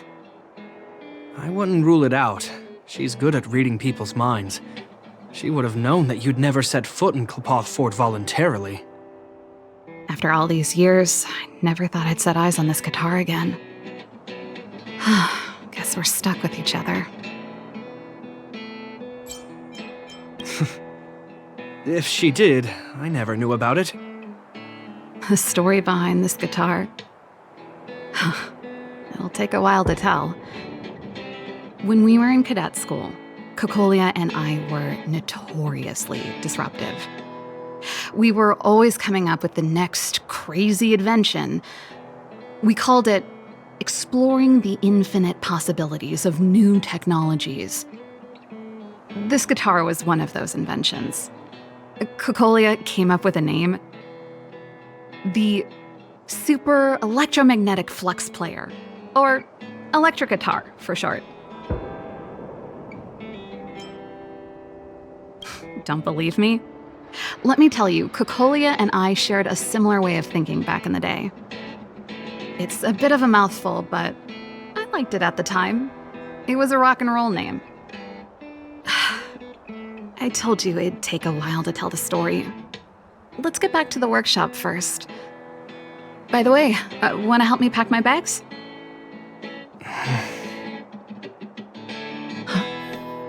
That melody. That's one of yours, right? I didn't think many people liked that one. Seems the city might have a few nice memories of me after I'm gone. Well, it's getting late. Let's head back.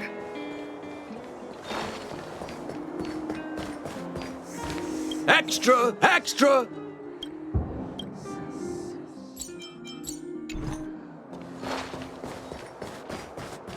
You know what I mean.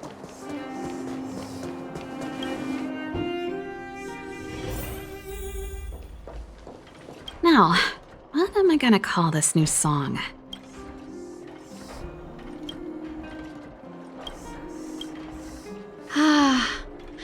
There's no place like home. I never feel completely free out there. Chapard, can you lend your dear sister a hand? Help me pack my bags. Am I allowed to refuse? This place, just looking around gives me a headache. Okay, I promise this is the last time. I'm about to go traveling with her. Who knows how long it'll be before I can visit home again. You should help me pack while you still have the chance. Fine. I'll give you a hand. You just need to make yourself at home. You've done plenty of work already. Now, what am I gonna call this new song?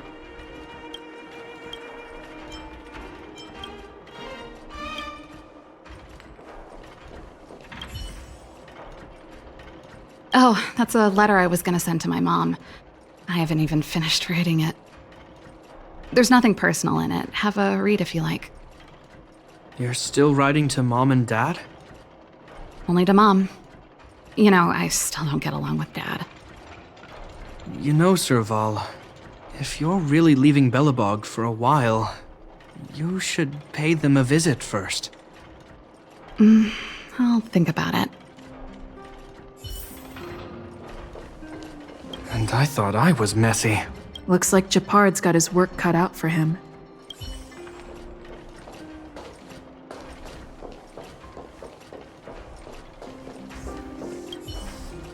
Well, let's see. Ah, yes. Silvermane Guard's standard issue portable heater. It's broken, though. It's a family heirloom. It belonged to Rhonda once. You should take care of it. I wanted to keep it with me. But that's the problem with old things. The less you use them, the easier they break. Besides, no one's paying me to fix it, right? Hey, wait a minute. Didn't I teach you a few machine overhaul skills? Want to practice on this old antique? Here we go again. Like I said, let bygones be bygones. The principle behind this machine and the one you fixed when you first came to the workshop is the same. You'll understand when you... So, I'll leave this one to you. In return, how about I tell you the backstory behind? I knew you were a reliable apprentice. Think about it. You helped me fix my machine the first time you came here, and now you're helping me the last time, too. That's called having a beginning and an end, right? Well done for putting up with her for this long.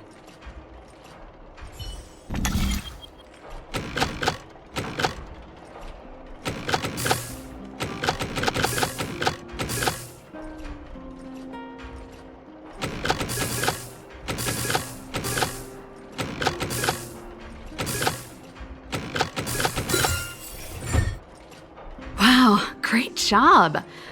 Like I said, a reliable apprentice. As promised, let me tell you the story behind this little heater.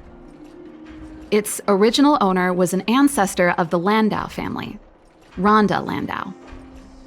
She was one of our great heroes who participated in the defense of Belobog 700 years ago.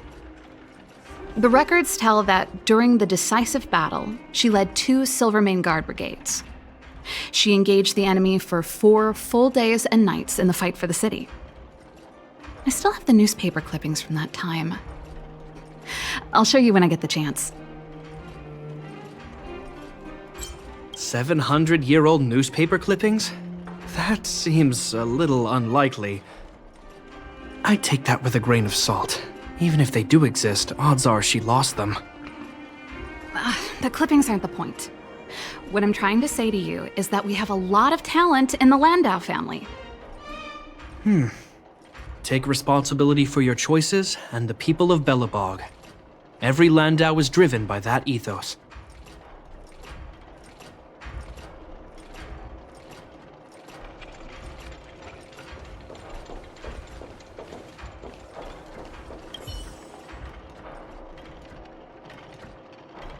Oh, that?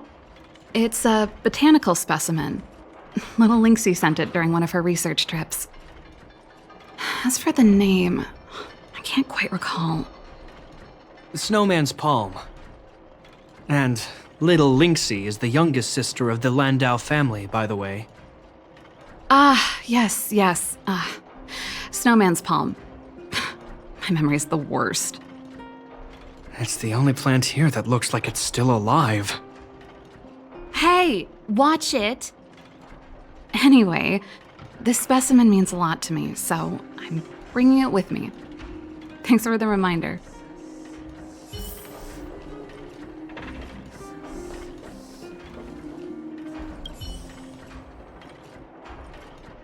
Since you're so curious, I'll give you the whole story. This guitar was actually given to me as a birthday present by Kokolia a long time ago. I came up with the design, but I was never able to build it. Some of the raw materials were either too expensive or too hard to get a hold of. she helped me turn the concept into reality. Quick as lightning, always keeping her word. That was her way of doing things. Back then, I thought we'd be friends for life. If it was a gift, why was it in Madame Cocolia's office? I don't think anyone realized, but back then we were so close we didn't even differentiate between each other's possessions. We shared pretty much everything. We lived in the same dormitory, went to the same school together every day, ate together, whiled away the time together, and occasionally talked about music together, though it wasn't something she was overly familiar with. That's how things were until the day we fell out. A lot of our shared possessions never left her office again. I was always looking forward to the day she'd return this guitar. I thought that would be the day we could bury the hatchet. Now that I think about it, perhaps I was too naive. She'd probably forgotten it even existed. And that's the only Cocolia you guys ever got to know, huh? Always ahead of everyone else, never looking back, even for a second. She put it all out of her mind. Me and every memory to do with me. You know, but that's what makes it harder. Let bygones be bygones, sister. How did the conversation get so heavy again? No good. Let's talk about something interesting. You know something, Japard? That guitar case in your hand and my guitar? They're both from the same prototype. The super electromagnetic flux player. I never knew your guitar had a connection to me, too. Quite the story. That should be everything. You're here! Come on, let's gossip.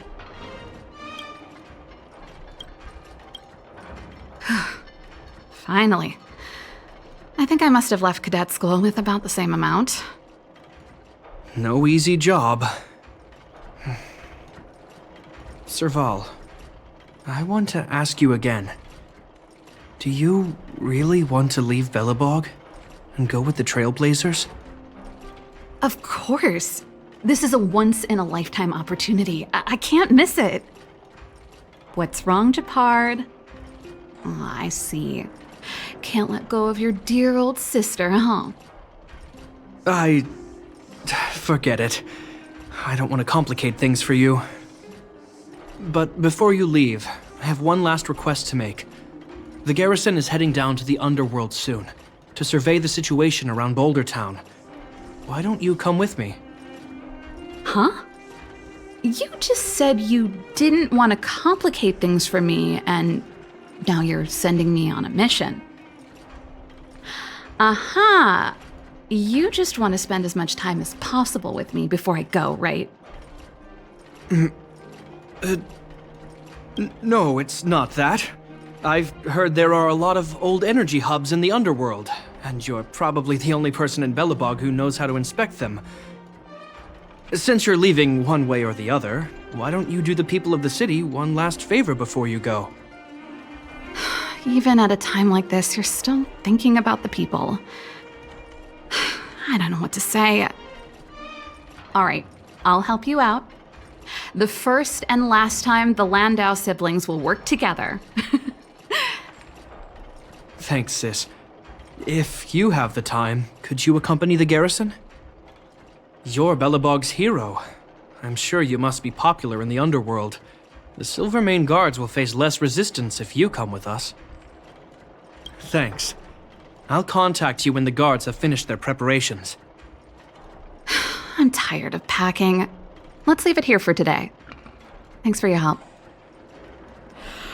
Oh, I drank all the tea. Why am I getting sleepy?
another busy day ahead of us?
Any...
Object finders on sale now. I want to try something. Is that too quiet? Is that too quiet? No, that's perfect. Okay. Welcome to Herta Space Station. Okay.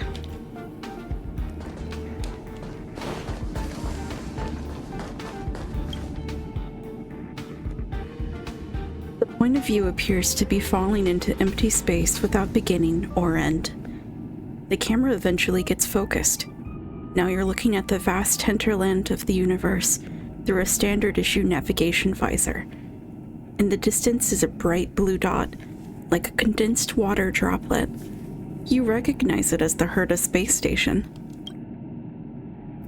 The next second, crystallized cracks spread silently across the screen. The dim blue flickers.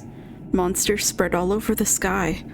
and the silent planet begins to crack slowly apart. Then comes the flashback from a baby crying in the cradle to the joyous laughter and the resentment in teenage years, and the space station's cold reflection before the final departure. They say your life flashes before your eyes at the final moment of your life. This video undoubtedly records the last moments of a deceased person's life. You struggle to pull yourself out of the immersive dark mud. All you hear is the intermittent cosmic radio. It seems to be calling a name you cannot hear clearly. It is still calling the name you cannot hear clearly. Take out the videotape. These videotapes seem to be related. They seem to be records of different stages of life of the same person. A space radio called Sheila pursued justice for a doomed planet geopolitics researcher. The sentences in your mind suddenly become broken and disordered. In your vision, the dark cabin gradually becomes distorted and strange. You get a splitting headache and then lose consciousness.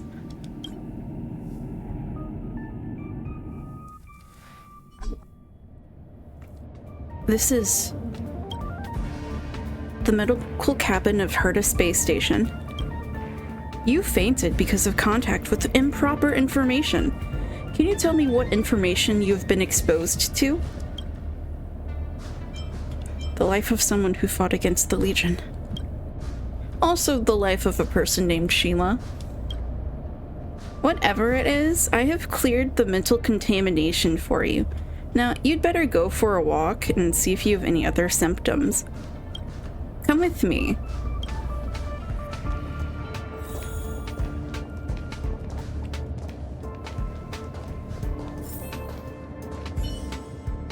Emergency resolved. Now let's continue. Same problem this time? Well, I seem to keep forgetting things lately. I have told you many times before that it is very normal to forget things sometimes. No, I've been forgetting basic things. Like my birthday, who my friends are, or how I came to the space station. Fine. Just to reassure you, I will give you a full body scan using the capsule treatment module this time. There's nothing wrong with your physical functions. Blech. On the contrary, they're a little too perfect. Of course, that's your gift. After all, having a talent is not an unusual occurrence, and your talent seems to be your physical health. So in turn, it's only fair that you might have a poor memory. With such perfect physical condition, I better keep this on file. Let me make a record of this. What's your name? Oh, yes, Dr. Joanne. My name is Sheila Nova. That's the name mentioned in the video. No, Joanne, it's definitely not ordinary forgetfulness. It's like someone stole my memories overnight. Maybe you had a run-in with a memo snatcher. Are you talking about those radicals in the Garden of Recollection? There is nothing those guys wouldn't do to get a hold of other people's memories. If this is their doing, ordinary treatment is not going to work. But as far as I know, those memo snatchers have never been seen in the space station. It's good to have your embarrassing memories stolen. That's a good one, ma'am. But I'm sure what I've forgotten is very important. Even questions like, who am I? The way I see it, it won't matter as long as it doesn't affect... whatever. I have some questions that may help you remember. Oh? We have a memory expert here, do we? I'd like to see what treatment you can come up with that even the medical staff don't know. Are you the founder of the Department of Galactic Geopolitics? No, ma'am. I'm just a guide in the Department of Galactic Geopolitics. I'm responsible for passing on the rules made by the big shots in the space station. I'm flattered by your question, though. Have you ever had a lover or a husband? No, ma'am. I hope to contribute my everything to the Department of Galactic Geopolitics, including my health, my dreams, and my passion. Have you ever left the space station? No, ma'am. I've never left the space station since I was born. I don't think I'll leave the space station until my soul returns to the cosmos. The answers to these questions don't match the videos at all. So, memory expert, aren't you gonna cast your memory restoration spell? You sound like you're doing a survey. And what's with the videos? Those videos are records of Sheila's past. As far as I know, all those videos are records of someone's personal experience. You mean those videos you saw are backups of researcher Sheila's life? Can you elaborate on what you saw? You described what was shown in the videos. That's horrible. I don't remember any of these things. It's like I'm listening to someone else's life. I'll try to sort it out for you guys. So, in the videos, Sheila is the founder of the Department of Galactic Geopolitics, and she left the space station and died on the way back to her home planet to warn its inhabitants about the invasion of the Legion, which doesn't match the person in front of us at all. Maybe it's someone with the same name. The Department of Galactic Geopolitics has registered the names of all its staff. I'm sure there's no one with the same name as me in the database. How come you remember this so well? It's very strange. There is also an image that I remember very clearly above all else. Rows of security monitors loom within a dark room. The scene goes on forever without a beginning or an end. It is as though someone forced this image into my mind, but at the same time it feels like a complete memory. Ma'am, since fate has brought us together, I have a request. Please help me get to the place in my memories and find those security monitors. I have a hunch that if I can just find those security monitors, everything will become clear. Sure, I'll help you find it.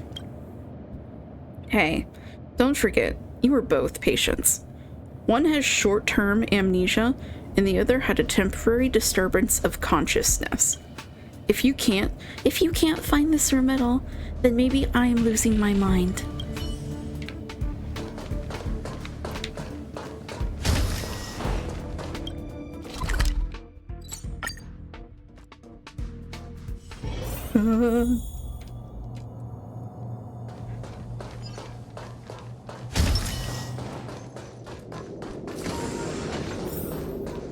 Sheila's memory is correct. This place is exactly how she described it. Stream 4. Maybe she's been here before. Now, let's look for the security monitor that she was talking about.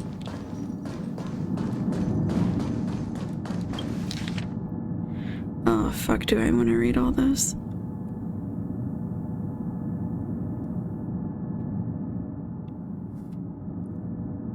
Sheila Nova. Guide of the written by Sheila's character script written by Gun Connolive. Sheila's character introduction. Sheila Nova, Guide of the Herta Department of Galactic Geopolitics, is the child of two unidentified justice researchers from the space station. Her parents were both killed in the war against the Lord Ravager's destruction of her home planet, Miniature. Gun Connolive has raised her since her birth. She's gotten a proper and comprehensive education in the field of justice and has made it her mission to propagate the moral ideals of the Department of Galactic Geopolitics. She was always righteous and proper in her conduct, and she is never pessimistic in the face of injustice. She runs thought experiments on ethics in the space station on a regular basis. Notes: such a fabrication seems so pathetic in contrast to her real life. Her code of conduct will be passed down to future generations. Sheila's dialogue lines.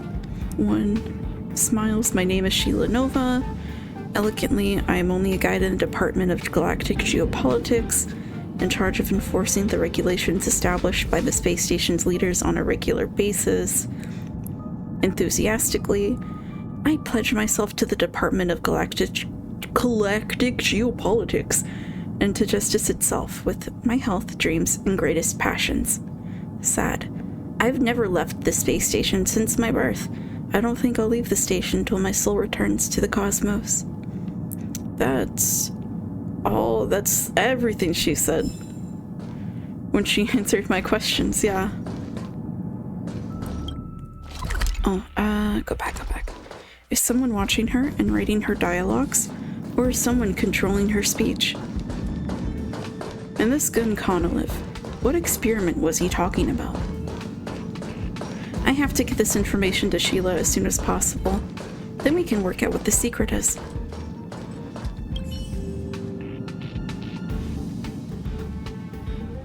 The display on the desktop clearly reads, "This conference room has been booked out. Please try another room." You are a little chagrined and feel as though you've lost something, but then you think back to the experience of that meeting before and feel like you've already grasped the essence of meetings.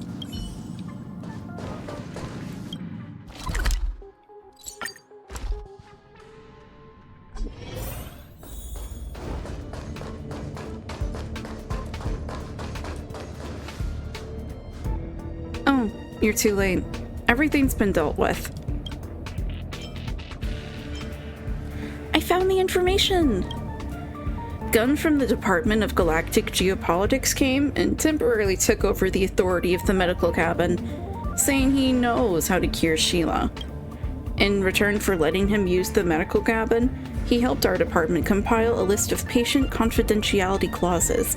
With that, no matter how influential a visitor is, they must follow the department's rules. This will greatly improve the privacy of doctors and patients alike. You're just being lazy. I've been busy for days. Can I take a little break? Besides, there's nothing wrong with Sheila's health. You look like you're in a rush. Whatever. Our department isn't involved. You can deal with your own problems.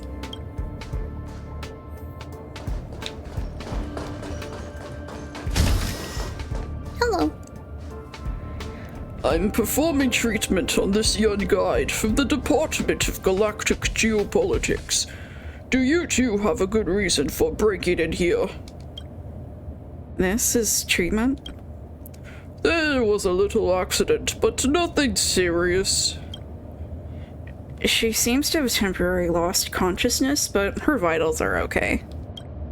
Yes, Researcher Joanne. I thought we've already reached this consensus before. Sheila will return to normal very soon, provided that you wait outside. By the way, I haven't introduced myself yet. I'm Gunn, the founder of the Department of Galactic Geopolitics. As you can see, I have the knowledge and authority that matches my age. If you don't leave, I will have security take you away on the grounds of interfering with medical procedures. There's nothing we can do. His authority is higher than mine, second only to the likes of Chief Arlen. Let's wait outside for now. Why don't you take a look at what I have here? Why do you have my manuscript? I distinctly remember putting it away a long time ago. It seems that you may have misunderstood its content. To tell you the truth, I am a theater enthusiast. I've written a play or two of myself in my spare time. It's pure fiction. I see you have a lot of doubts about me. Why don't we have a chat? Maybe we can be friends. That's right. If you have anything important to say, spill it. This manuscript talks about a mysterious experiment. The so-called experiment is just a part of my hobby. Some people like gardening, I prefer to write plays. Surely you can't be so naive as to think this has anything to do with what you see here right now, are you? Sheila has been reciting the script you wrote in advance. Oh, you've spoken to her. That's very observant of you. Most people wouldn't notice this without paying close attention. Let me put it this way. I wrote that so-called script by imitating Sheila's speech. It is still fictional. That should clear up any misunderstandings you may have. I think you have ulterior motives. That's just your personal speculation. Do you have any other evidence? If not, there's no need to continue this conversation. I'm not gonna just leave. What are you talking about? Is this another residual effect of watching those videos? Right, the videos. What videos? What are you talking about? I saw you on the videos. What? How could you have seen Gunn in Sheila's videos? Given their age difference, if you saw a young Gunn in the videos, Sheila must have been a baby at the time. But that's not what you saw. Unless the Sheila in front of us now is neither the owner of these videos nor the real Sheila Nova. If there is a so-called conspiracy or some kind of experiment, then it can only mean one thing. She's impersonating Sheila under false pretenses. And she is strictly following Gunn's script. Yep, it all makes sense now. You too, I must say. This is all very entertaining to watch. Hello. Hey. Hello, friends. Well, since you found the video, I suppose I can't hide it anymore. Who would have thought this tiny experiment of mine could attract so much interest? What happens next may surprise you, but no matter what you see or hear, please be patient until the end. Get over yourself. There's nothing I haven't seen. Sheila, reconnect. We have something to ask you. Yes, Mr. Gunn, but I don't feel so good. Sheila, are you okay? Now, you can give her some instructions like pray, sing, or shout. Be sure to do what I say first. Remember, the instructions include pray, sing, and shout. The fuck are you talking about? Hello, I'm Sheila Nova, your guide to the Herta Department of Galactic Geopolitics. Sheila, pray. What the heck is going on? Oh look, she's like praying. Yeah. Yes, to a smart person. Yes, a smart person may have guessed by now. This all happened because I was too idealistic with my initial experiment design. I thought I could restore Sheila to her original self relying only on a script and some technology. Unfortunately, a limited script will never be able to simulate a person's natural reaction in the real world. So, I tried letting her watch videos from the past, hoping that she could get a better understanding of how to be human. But I didn't expect Sheila, or should I say Prototype 157, to become so human.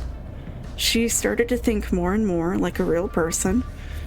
She even realized that another Sheila, who looked exactly like her, once existed in this world, and that was when she began to doubt her own existence. This is very dangerous for an android. Sheila's an android? What? No wonder her body scan showed that her parameters were almost perfect, like a well-calibrated machine. That's right. That's right. The experiment I referred to is the perfect recreation of a young Sheila standing before you. She was modeled after the co-founder of the Department of Galactic Geopolitics, and the love of my life, Sheila Nova. She died in the vast ocean of stars a long time ago. The reason I made Prototype 157 is that I wanted to make up for my regret of not saving my true love when I had the chance. When she found out that she's not a real person, in order to prevent cognitive confusion, I had to erase her memory again and again to restore her settings and maintain her normal operation. That's why Sheila had short-term amnesia. Right. But I never expected she would keep asking for help from the outside world until you eventually found out about all this. So, when I found out that Sheila was being treated by researcher Joanne in the medical cabin, I came as soon as I could to try to fix her cognition once again. How did this fix go? There are many possibilities. Maybe she will finally live according to the script once and for all. Or perhaps she will continue the cycle, fall into another amnesia, and begin to seek help until the next fix. No matter how we deal with Sheila, I beg you, please don't make this experiment public. The ethical issues are bound to be investigated by the Department of Galactic Geopolitics. Please, forgive this old man who was just trying to mourn his dead wife. I'm just a bystander. It's not my decision. I don't get paid enough to care. Jimmy Jobbles, I think you have 3 choices right now. 1, tell Prototype 157 the truth about our life. 2, fix and factory reset Prototype 157. Or 3, destroy Prototype 157 and erase all records of this dangerous experiment from the history of the space station. As the leader of this investigation, it's up to you to make the final decision. As for Gunn, I'll keep an eye on him.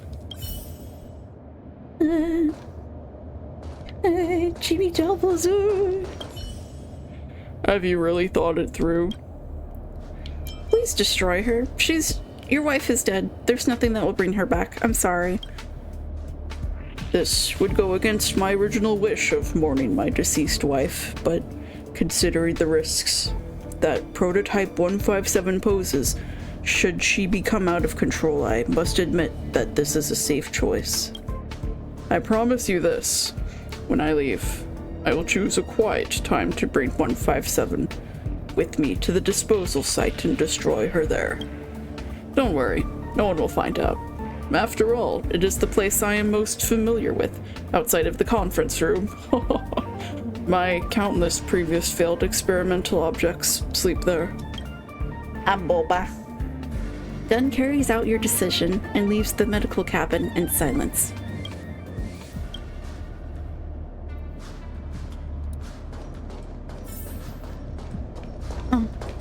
Here. I wonder if Gunn will really destroy Prototype 157 as agreed. Such a fine piece of technological experimentation. Even the most advanced diagnostic equipment couldn't detect the difference between her and a real person. Except on the side of her neck, there is a vague mark with the number 157. I have to say, it would be a shame if it really were destroyed. It is a shame. No matter what, she's not a real person. It sure is. You still have Sheila's videos there? It's time to return them to the rightful place. Just let everything go back to the way it was. Okay. Yay! Yippee! This haven of memories. Every touch, every moment is like a thorned rose.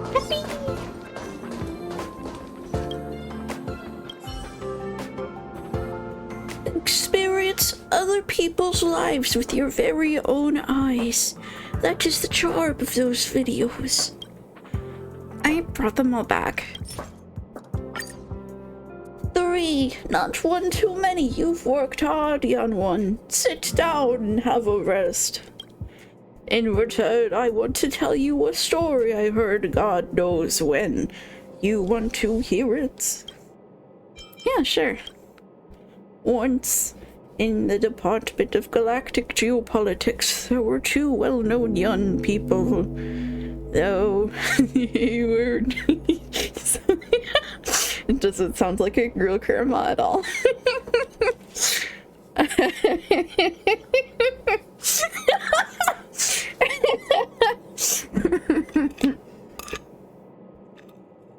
Sorry.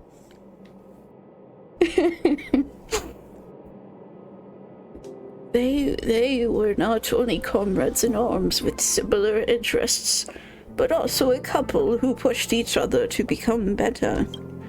They were committed to fighting for the weak and upholding justice for those who were trampled by eons in their factions. Until one day justice was no longer an ideal. A Lord of the Ravager came to the female researcher's hometown, and her home planet was about to be destroyed. For the first time ever, the two disagreed on how justice should be implemented in this scenario. The female researcher chose to return to her home planet alone to alert them of the disaster. But unexpectedly, an accident occurred during her journey. At the time, the Stora was blocked by Stellaron, and her spacecraft was also stranded in the path of the Antimatter Legion. In absolute fear, she chose to call the Herta space station for help. However, the space station had chosen to remain neutral in all actions involving the Aeons, and the operator responsible for relaying this ruthless message was none other than the male researcher himself.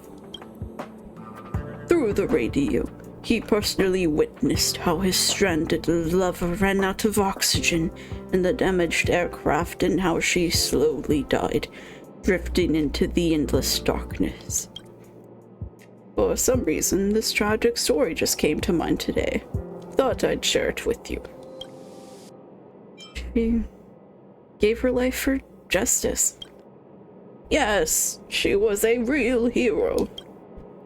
After her death, the researchers re-examined the question of justice. If we spend our whole life debating justice, but choose to stand idly by when there are actual injustices happening all over the cosmos, then what we're really doing is just making a mockery of justice. Well, that's all for today. Please take these rewards. I hope to see you again in the future. Oh my god, sorry. After all, there are still many more secrets in this world. Yeah, kind of like that. Waiting to be unearthed.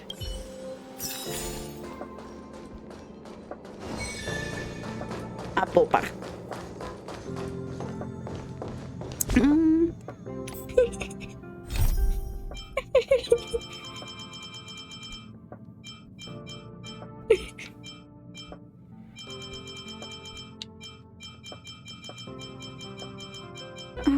Let's go to Washtopia.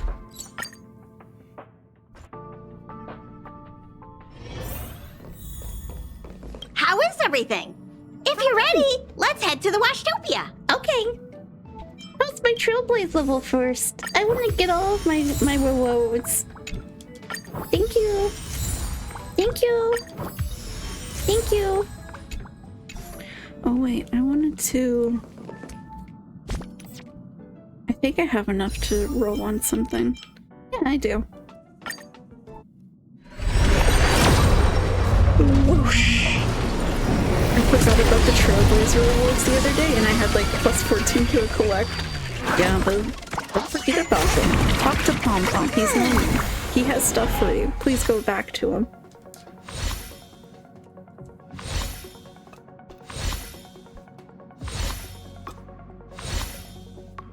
I'm so thirsty. I'm so thirsty. Do I have coffee still? I do! I love coffee, dude. Yeah, I'm hydrating, okay? I got Chinka! Or Chinka. Or Chincha is... I don't know how to read Chinese, I'm so sorry. I got the Michonne lady. I love playing Michonne. Yippee! I'm gonna level her up right now.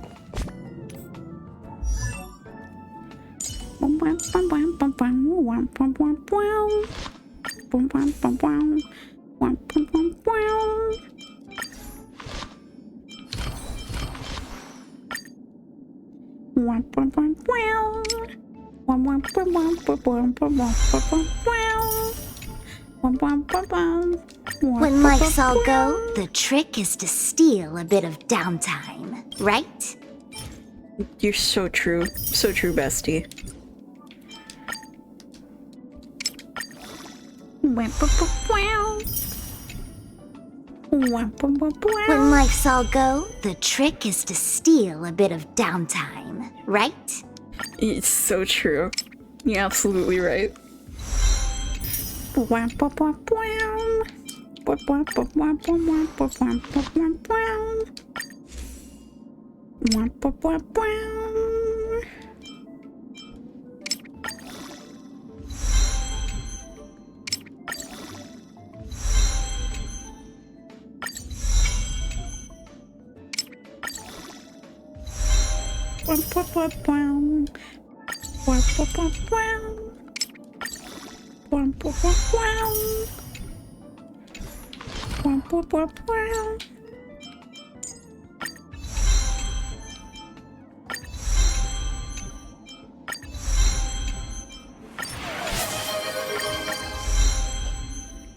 Okay, I will drink water. Oh.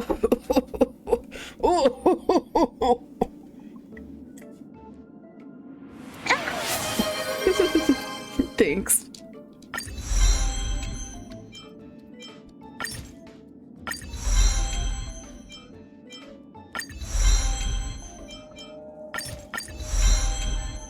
Do I have the thing to give this to her yet? No. She needs... Okay, she needs the Shiva hat. Interesting. Oh, oh, she doesn't have any shit on. Okay, there you go. I need to do more simulated universe. Oh, look, it's Dr. Ratio. How quaint. A space so meticulously curated just for my refined tastes. I suppose it might do for moments of reflection. Perhaps the best part is that even with so many present, there's a delightful scarcity of simpletons. Who are you insulting now, you prick? You absolute dickhead. That was a compliment. As a nameless who's always on the road, constantly meeting with various characters, don't these encounters become wearisome? I'm used to it. It's no small feat. The average person is easily swayed by their environment, after all. Go ahead and try. With this mask on, I intend to keep the world at bay.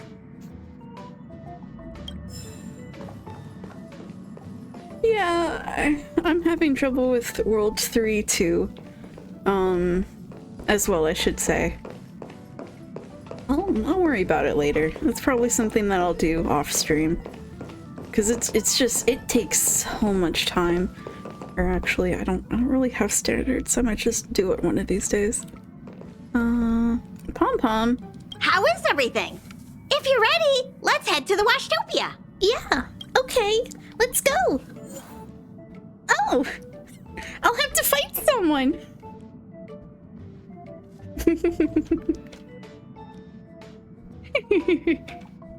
He's so hard to fight.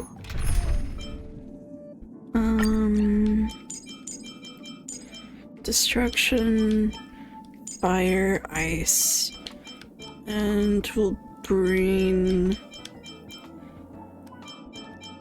I don't really use Natasha a whole lot. I don't know if she's even leveled up. Husband.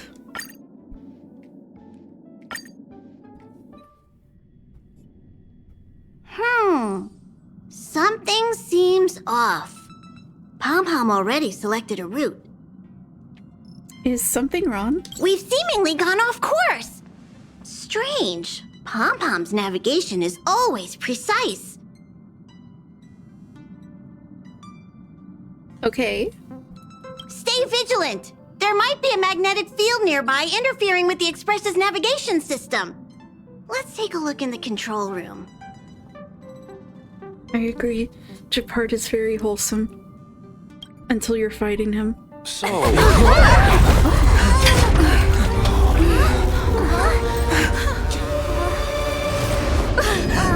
What happened?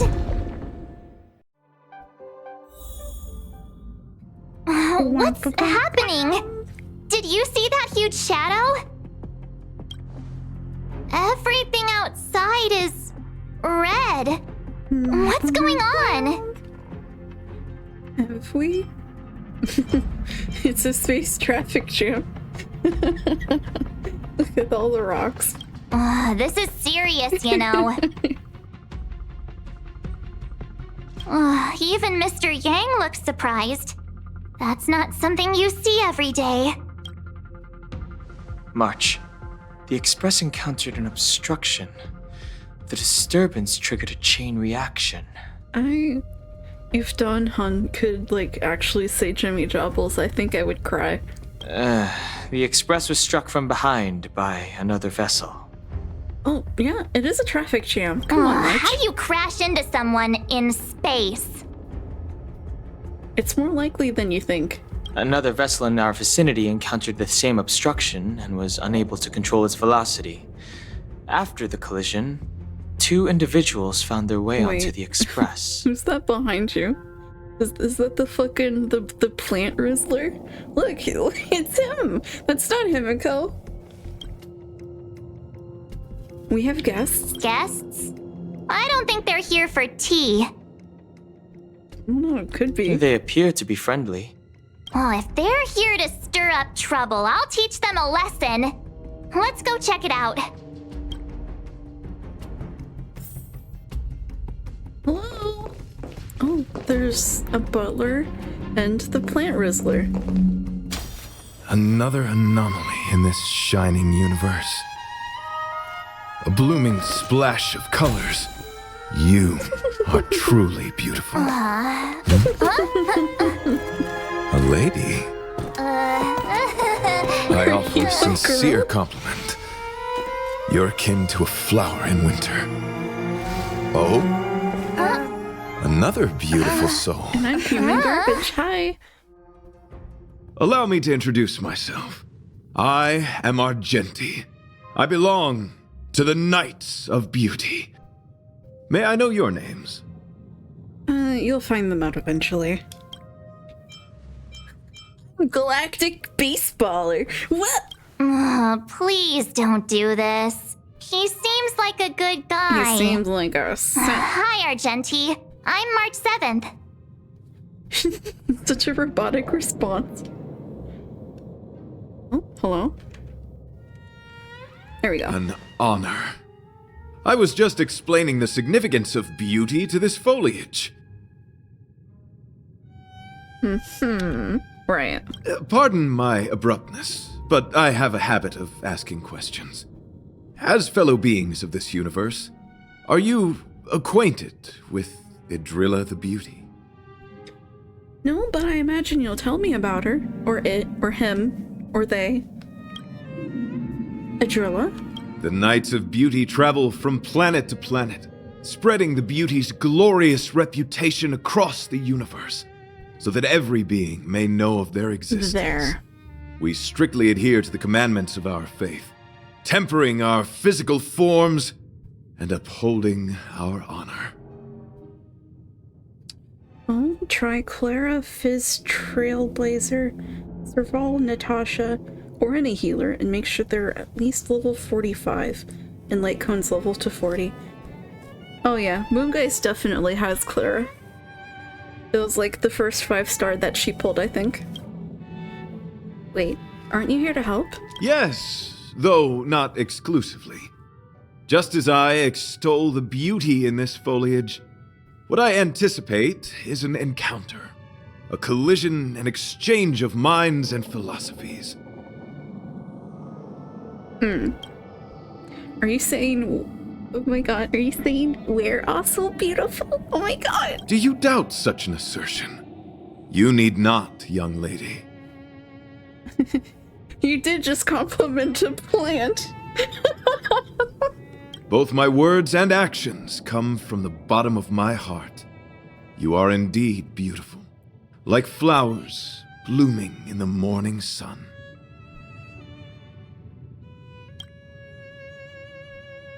Young lady, now that you know something of the beauty, I wonder, can you resonate with this philosophy and place your trust in Idrilla?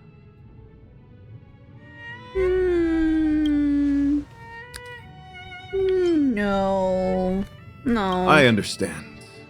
Young lady, with all due respect, I believe you refuse to acknowledge the beauty simply because you lack knowledge on the subject. I cherish different ideas, but judging from this situation, since you do not understand the beauty, I will have to show you in a way that only a knight can. He's gonna beat me up. I earnestly request a chivalrous contest with you. Should I be fortunate enough to triumph, I ask you to acknowledge Idrilla the Beauty as the most peerless beauty of all. Oh, thank you for following. I hope you enjoy me getting beat up by the Rizzler. Have you ever seen Idrilla in person? To my lasting sadness, no. It's going pretty good, thanks for asking. It is an unspoken rule of the Knights of Beauty that the commandment is uttered before a battle between knights. I apologize. Forgive me for my lack of eloquence.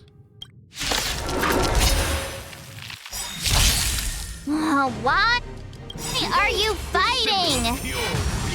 Communicating with others can be a most difficult endeavor. It is through action alone that we can convey our intent faithfully. May you understand beauty. Ow. Move carefully. This is... He's definitely a personality, for sure. He is the personality A guest with no of all. manners, huh? I think I want to save the skill points for the other two. My turn. Put it on her. Stay right there while I give you a present. He has gorgeous hair, dude. Let's Look go. at him. This guy never skimps on putting the product in his hair. Rules are made to be broken.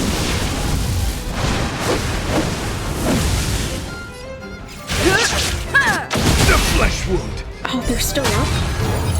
Oh. You are fighting a gentleman. Gotta try hard sometimes. I think I'll just kill Check it. out this awesome move. He's also a good DPS. I have him and he clears stuff. Yeah, I believe it. Ooh, damage. Okay. Just a scratch. You can't run. That'd be good against her with her follow-ups. I don't remember.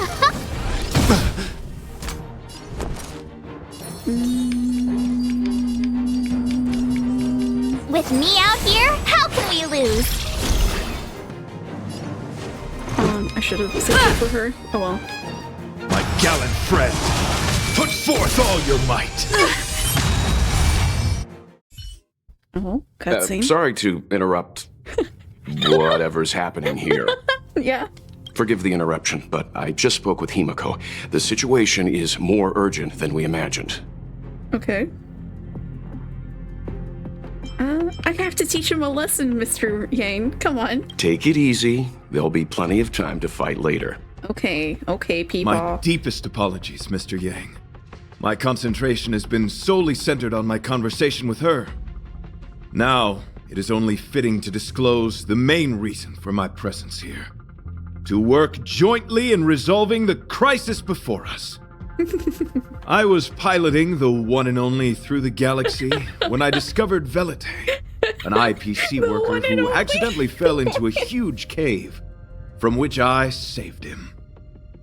Upon saving Velite, I altered my flight course to accompany him to his original location. Consequently, I inadvertently ended up on the Express's navigational trajectory. So he's a himbo that doesn't know how to drive. According to him, he is an IPC worker. I believe he's currently resting in the carriage. He is still in a state of shock. He swore to follow Adrilla the goddess after being impressed by what he saw during our adventure. Why did you rear end the Express? Thank you for coming. It'll be a first for the Express to work alongside the Knights of Beauty. What do we do now? Enjoy the present moment. Huh? And then? Continue to enjoy the present moment. That's all you could come up with? Really? You misunderstand. I must first wholeheartedly enjoy the red night of the universe before I can discover an inharmonious pitch. These two things are correlated. Once I discover the cause, I shall destroy it. Well, try not to take too long. Things could deteriorate at any moment. Could you please go check on Velite? He looks uneasy. He's a guest of ours, after all. Oh, and this must be the guy, the butler-looking guy. What is it? Here to cheer me up? Save your breath. Your intentions might as well be written on your forehead. I'm just a small-time IPC worker. That Argenti rescued me. I don't know anything, and I can't help you guys. I want to go home and have dinner. Once we're out of this jam. Space did kind of look like jam outside. I heard you became a follower of the Eon of Beauty. Is that true? Did Argenti tell you that? Oh, that guy is unbelievable.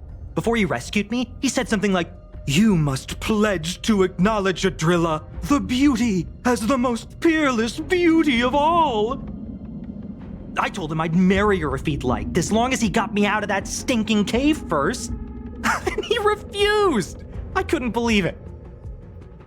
My life was on the line, so I just repeated after him.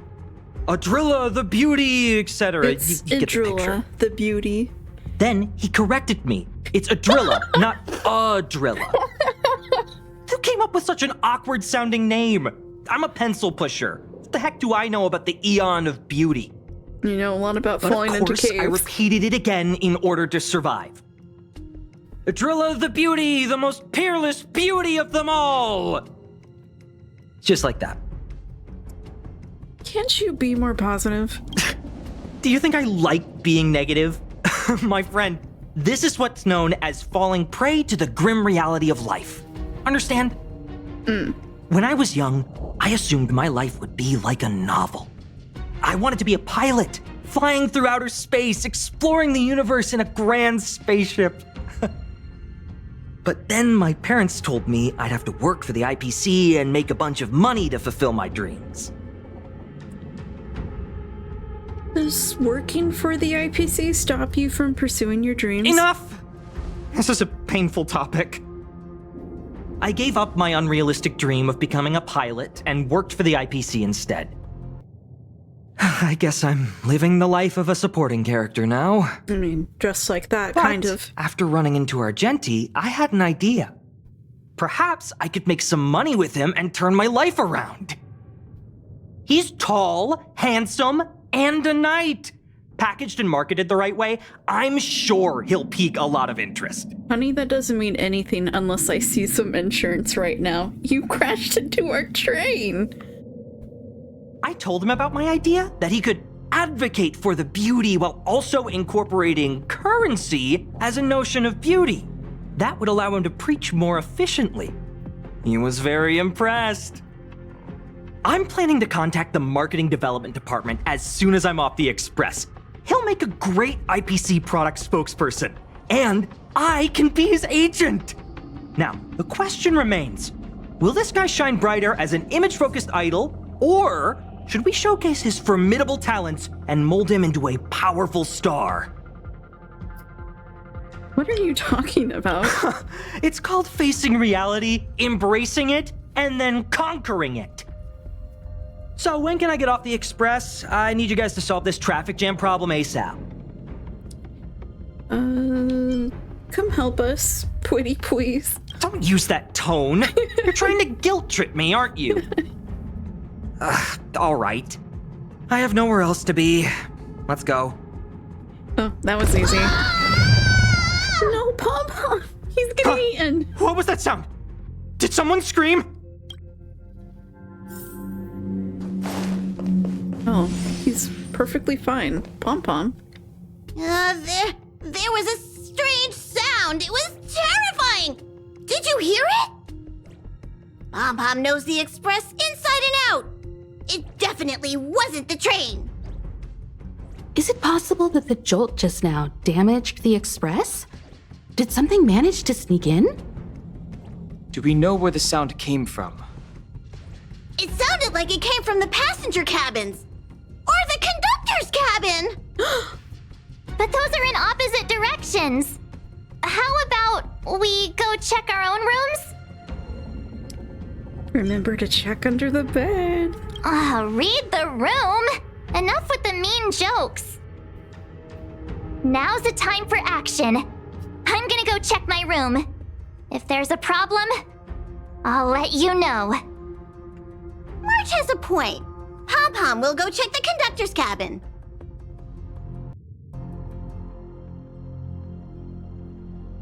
Do I have a room on the express?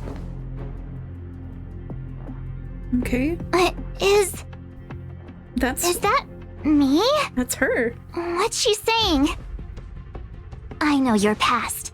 The things you want to see, to touch, to know. Your home, family, friends, emotions, what you love and what you despise. I'm the complete March 7th, with all of your forgotten memories. Who are you? Why do you look exactly like me?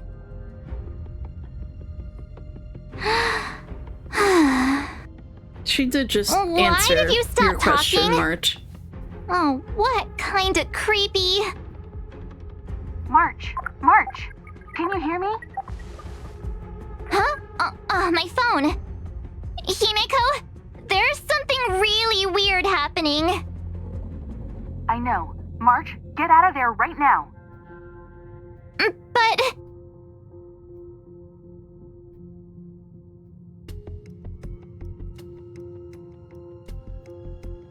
Oh, my plane is March now? March! Please reply. Have you left the room? Did something happen to March? It Not might good. have. I need you and Don Hung to check on March. I'll accompany you. Velite, you two. Why? What? All right, if things get dangerous, I'll hide behind you. She is the protagonist, don't you know, Moon?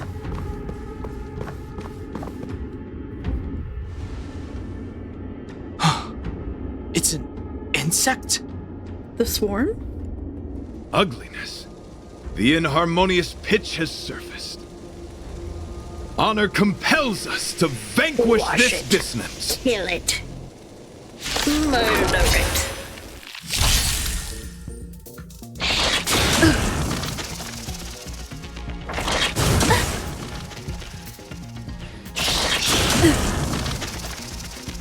Step aside. I have no interest in stoking conflict. The truth of life and death, revealed in this sanctuary, is but a vision. She's the main protagonist of the game, more so than my interpretation of stealth is. Yeah, I can see that. Who's the lucky one today? You have the worst luck running into me. Watch this! Let's go. Please kill him. Rules are made to be broken. Please kill them. Please kill them. Please let us kill them. Please let us kill them. You're welcome. Okay, it will.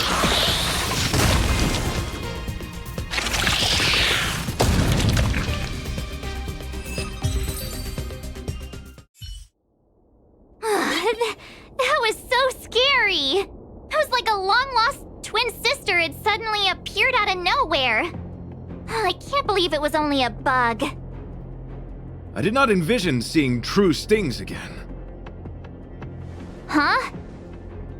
There was a whole bunch of those bugs chasing me when Argenti found me in the cave. I was under the impression that I had successfully routed all of them. However, it appears that the stings continue to pursue us. Could it be?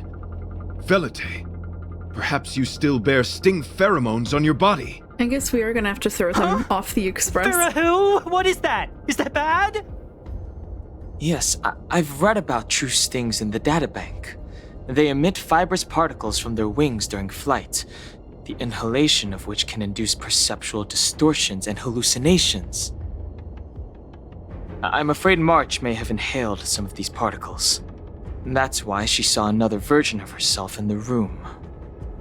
So that was just a hallucination? Huh. Why do I feel kinda disappointed? Wait, I thought hallucinations were supposed to be completely random. Why did I see an identical me? Did it do anything strange? It said it knew about my past. And then it stopped talking. I'm afraid that's not enough information for us to draw a conclusion. My concern is that numerous stings may have already infested the Express. Their elusive nature helps them stay in the shadows, but they may also be roaming freely. We have to prevent them from propagating. If not... I don't want to see a bunch of marches roaming around the Express. One of me is enough. You can say that again. We're on the same page. He really doesn't like her. Well, he likes to pick on her. Everyone just agrees. Yeah. This isn't good. Evidence of a swarm is apparent, and it looks like several eggs are on the verge of hatching. They're embryos for now, but their transformation into larvae could be imminent, and their growth may exceed our initial estimates. This is a race against the clock. Check around the Express. Okay.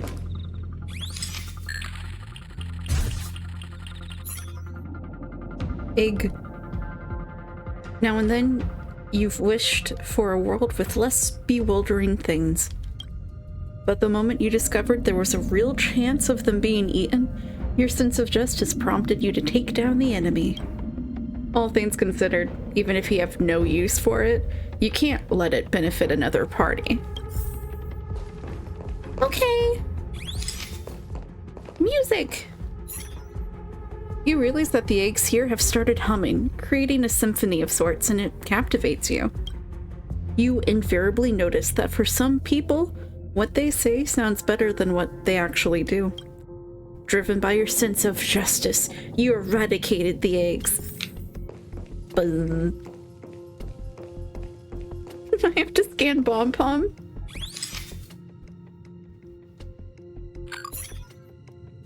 You observe that Pom Pom's tail is impeccably groomed. Clean and fluffy and smelling nice, with no signs of anything out of the ordinary. You fight off the impulse to reach over and feel it. He doesn't have fleas, how dare you? He's impeccable, he's immaculate. Look at this creature. Look at this little creature. Look, he's just a little guy. He's just a little guy. Oh, yeah. This guy, however, is filthy. All appears to be in order, except for a small bunch of what is likely highlighted hair, although you can't be completely sure. There's nothing to miss with Mr. Yang's hair. What are you up to? You're pretty convinced that the welt standing in front of you is real. Best to back away before he gets grumpy. There are 0 eggs here. Okay. More eggs! The stings propagated on the Express! Are there eggs in my shoes? I hope not. The clock is ticking! We We need to find a more efficient method. Act quickly! Let Pom-Pom think. Every one of us should be involved! Velite! What? What am I doing? The icks are in his eyes.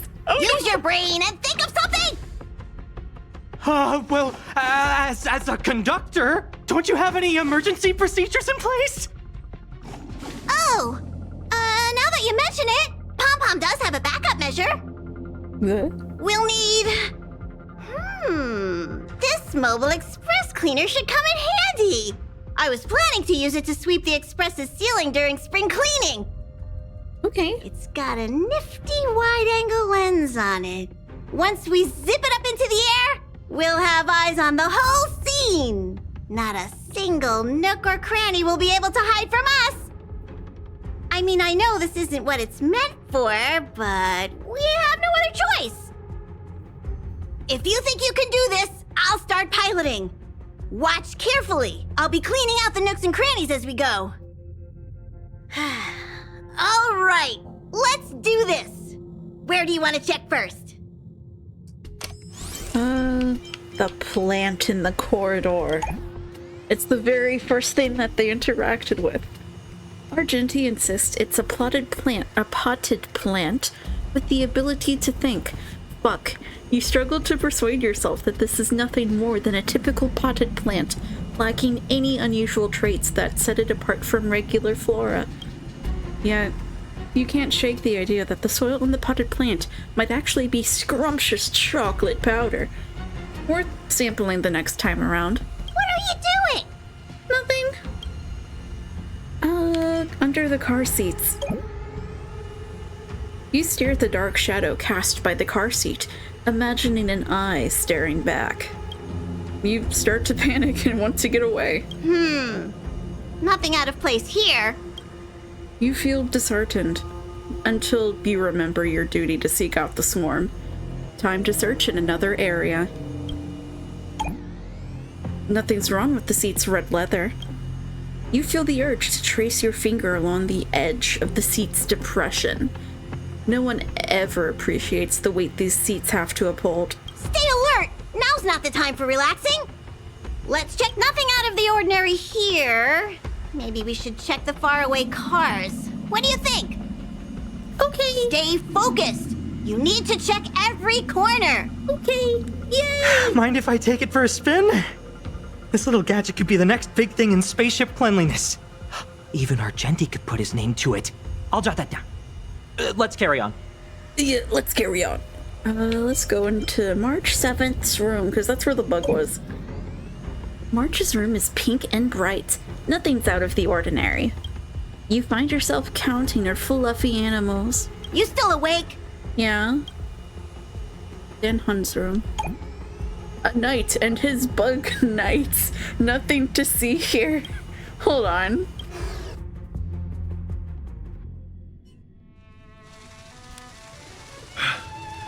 You must be the creature that she mentioned. Does it bother you that people deem you cute?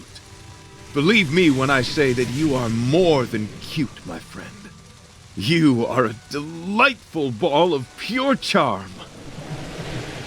Needless to say, it is an honor to encounter beings such as yourself. But I shall never give up my spiritual training. If this crisis cannot be averted, I shall die He's for really the just glory of the tearing up night. anything that moves, huh? What's going on? Why is he chatting with these bugs? I think he's also fallen into a hallucination. Is he seeing another him? I don't think so. I think he may be perceiving an unfamiliar presence. Well, let's go save him.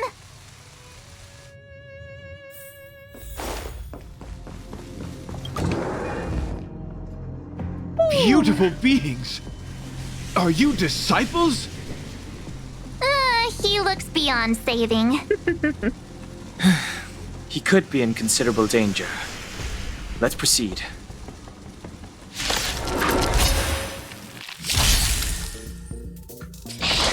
Just a scratch. Do.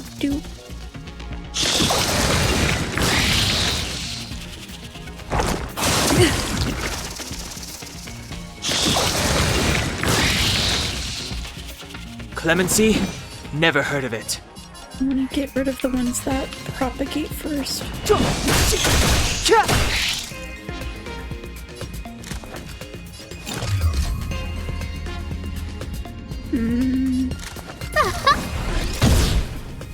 My turn. Stay right there while I give you a present. Gotta try hard sometimes. Check out this awesome move.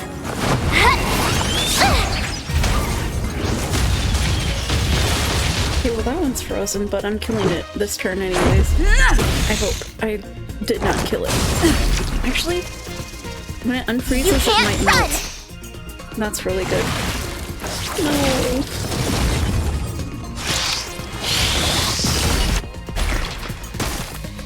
No, it didn't melt. Step aside.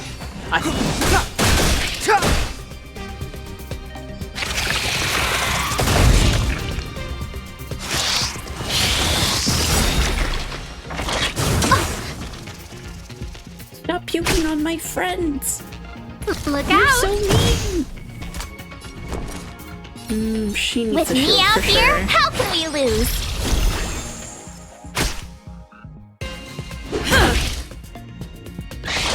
Just a scratch. Please Try kill that it. again.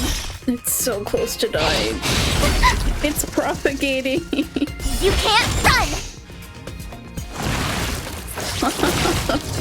Please. Clemency? Never heard of it.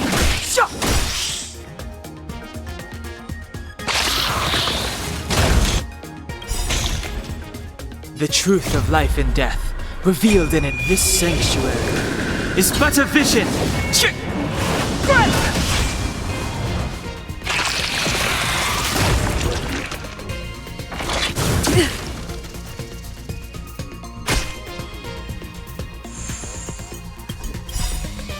Everything's ordained by the star. Oh, profound secrets of the stars. Give these trailblazers your blessing. A guest with no mana. You have the worst luck running into me. Watch this. Please let me smack it. Okay. Take this!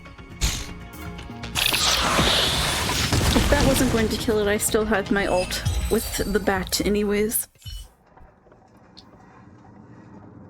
I must apologize.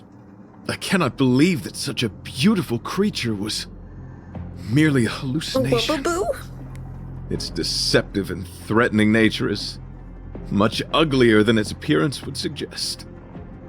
You mentioned this thing transformed into an object of beauty, something that she once spoke of, that you never personally encountered.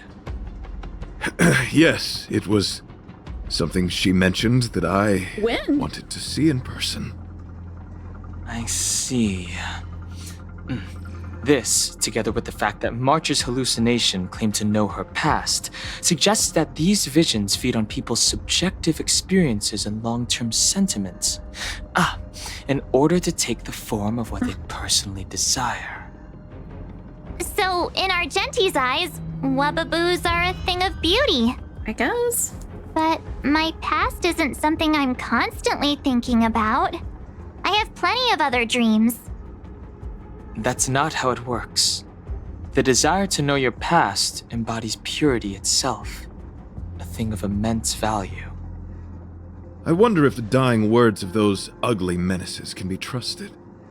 As the saying goes, even an insect speaks kind words when death is near. That's the first time I've heard of this. Are you implying that the insect imparted you with a message prior to its demise? Correct. Its final words were, "Celebrate this superficial victory, for you will never be able to acknowledge the existence of the Overlord." Let's ignore the fact that you understand insect speak for now. That sentence... It would have still been the Wubbaboo. Wait! I think I understand. When Right? reading through the chronicles of interdimensional insects in the databank, I came across a species that had only been described in records. Due to the lack of research samples, the author gave it a tentative name: Giant Sting. This species can reach tremendous proportions and is big enough to swallow an entire star knot. I believe the Overlord Argenti mentioned could be referring to this colossal being. And we're... I think I understand. We are in the belly of the beast. It swallowed the entire Express? Yes. That's my theory. I see. That would explain what Velite and I experienced earlier. What do you mean? Did Velite mention that he was trapped in a dark and enormous cave when we first met? Now that I think on it, we did hear sounds akin to swallowing and other movements from the cave. Movements? Yes, and your flight path happened to intersect with the Express's star rail, meaning we might have encountered the very same giant sting. Now, we need to see if we can prove the theory correct. Argenti's VA is very nice. What is that? We're being digested. That's the sound. It looks like our theory has already been confirmed. That's the sound that Pom Pom heard. Let's talk to Mr. Yang. I have to go back into the parlor car. Over here. Did I accidentally use a spell? Quiet. I think I did. Someone say something. After meeting all of you, I, Argenti, can die without regrets. Never mind. I'm fine with silence.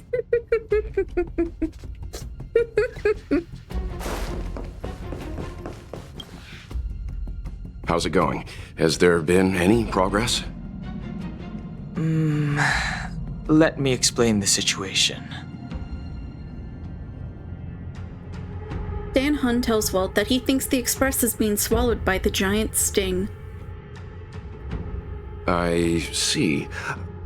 If the Express has been swallowed, then perhaps we could try pushing the Express's engine into a temporary state of overload and use the momentum to burst out of the giant sting's body. Why don't we just warp out of this place? Warp jumping requires a lot of preparation, and it might alert the swarm. It would be risky. The engine might overheat and burst into flames.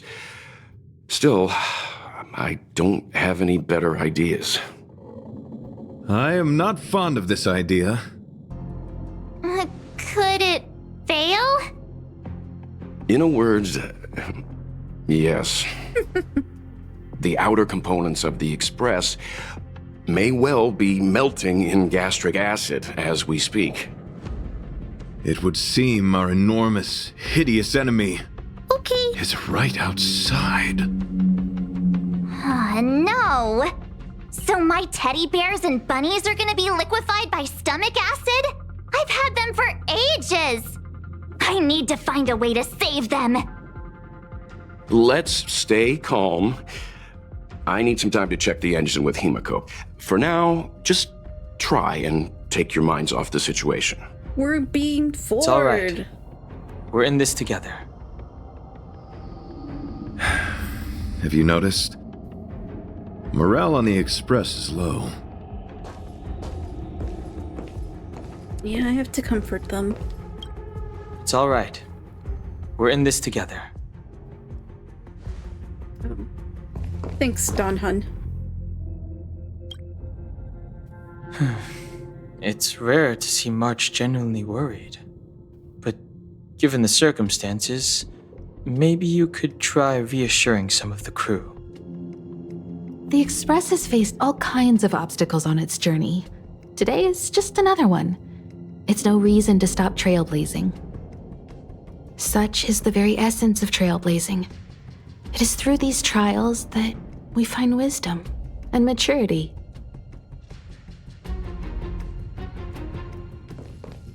Good negative wisdom. What's up? The Express is melting? How is this even possible? I've been swallowed by a cave twice now. Is this my destiny? Yes. We need to get out of the Sting's stomach as soon as possible.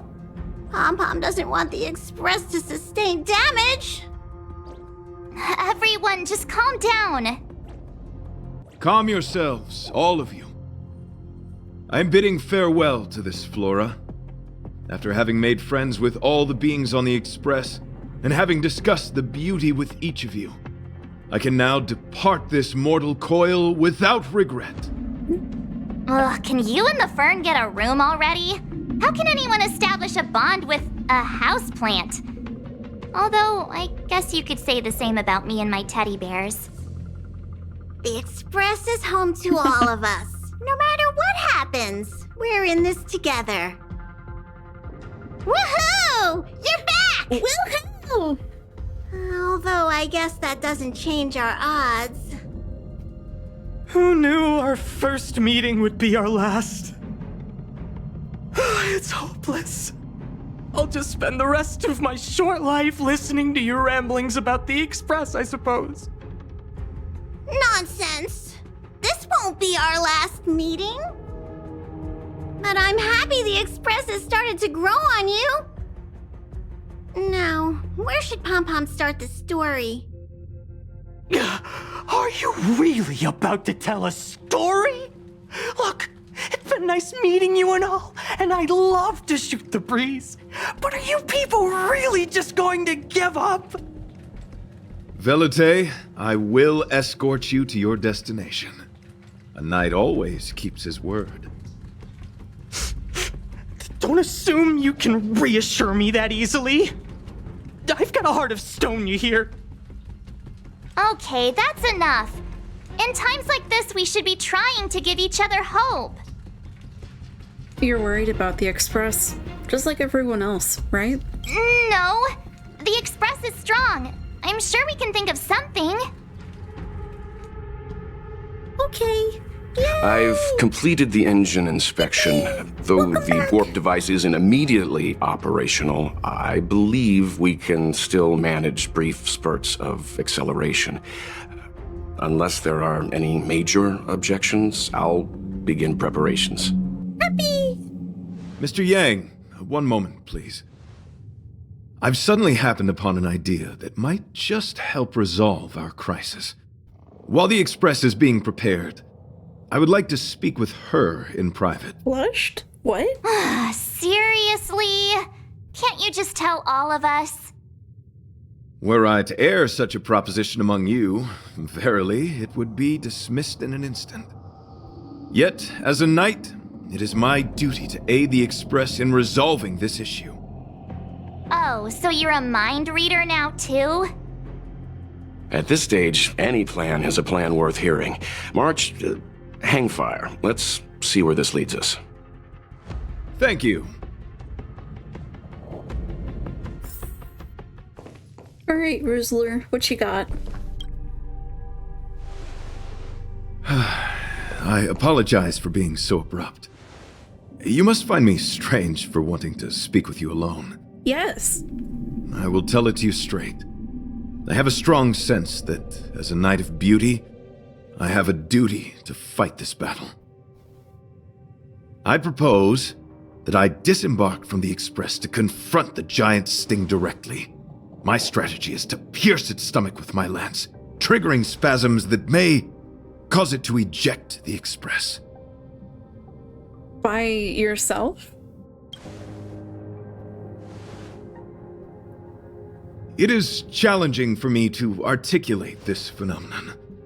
Yet, when I observe certain entities, an indistinct sensation of beauty arises from my core, discernible only by instinct. Perhaps my long solitude traversing the cosmos has made it difficult to discern where these sentiments originate. But as a knight, I realize my obligation is to safeguard the seed that embodies beauty, standing as a bulwark to defend it against all. The Astral Express is that seed. It feels warm, like a home to me. I am certain this is thanks to the strong friendship you have with one another. That is why I must swear to fight to protect this warmth, rather than be protected by it. I am willing, time and time again, to protect these seeds of beauty, to allow them to bloom into pure and radiant flowers, to demonstrate my devotion to them. It is an inherent part of the journey of Argenti.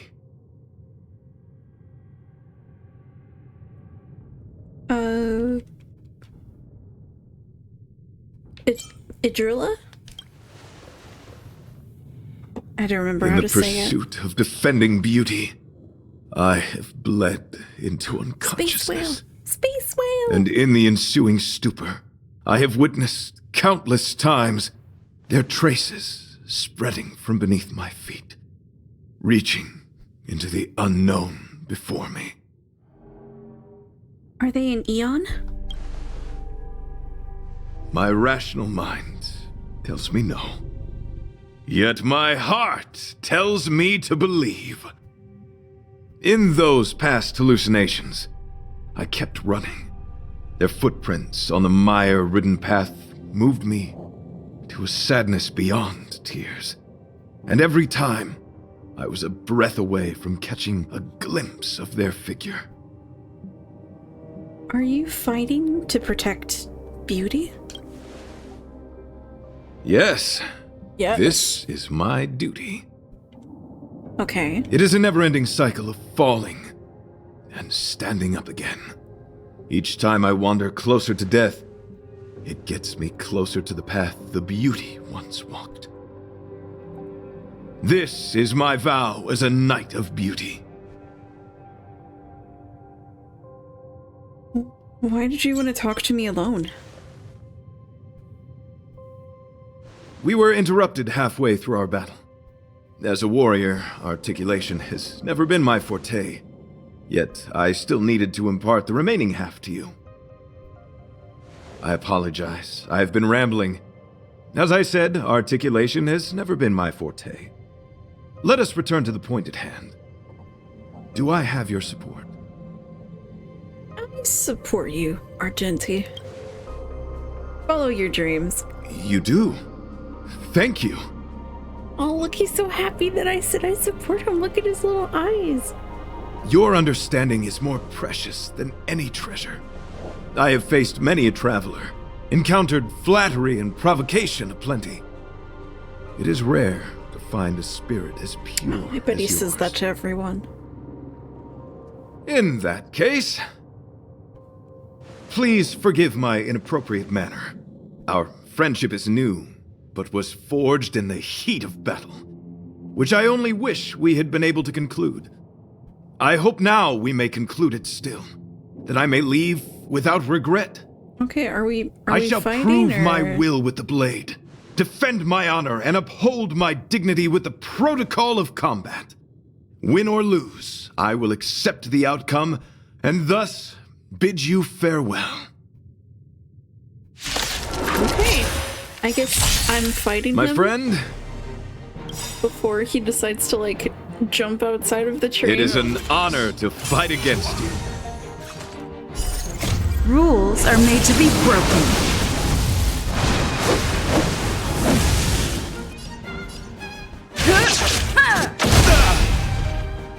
You're annoying! Move carefully. This is the one that gives attack, right? Damage boost. Yeah, I want this one on John. And he's not gonna get it.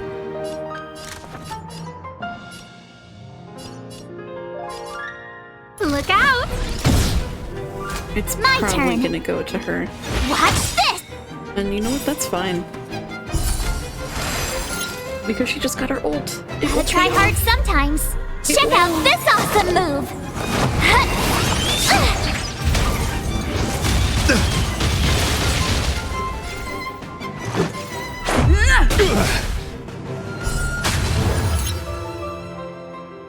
Confess! My gallant friend, forth all your might! More than that! Step aside. I have no interest in stoking. A guest with a gift from the stars. You have the worst one.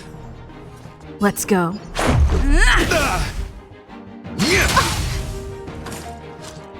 Pledge thine loyalty. Everything is ordained by the so profound secrets of the stars. Give these trailblazers your blessing.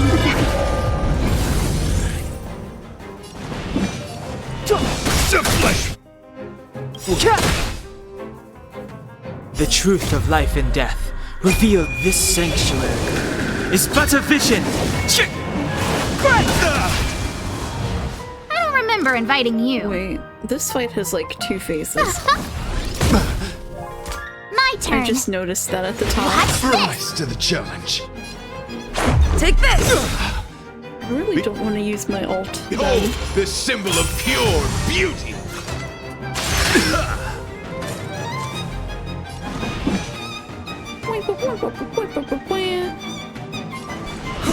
The flesh wound.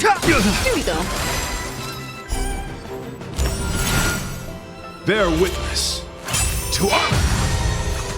You are fighting a gentleman. A guest with no manners, huh?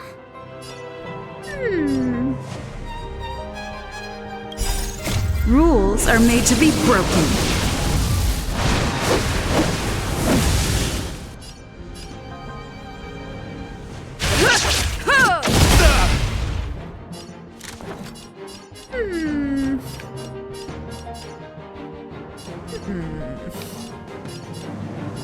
Look out!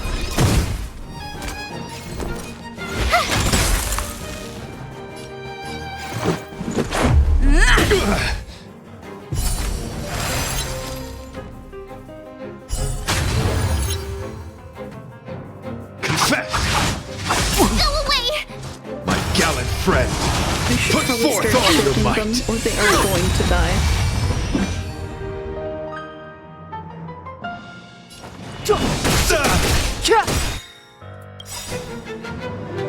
The truth of life and death, revealed in an instant. This sanctuary is but a vision.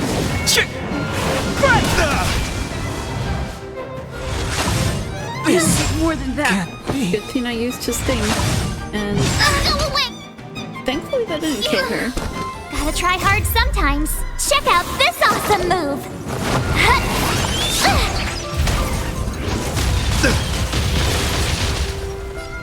I can't believe I'm about to mess this up. Let the duel commence. My gallant friend, put forth all your might. Don't die. No. Let's make it quick. Okay then. Take this!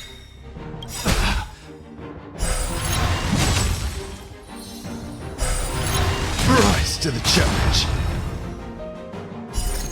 Rules are made to be broken.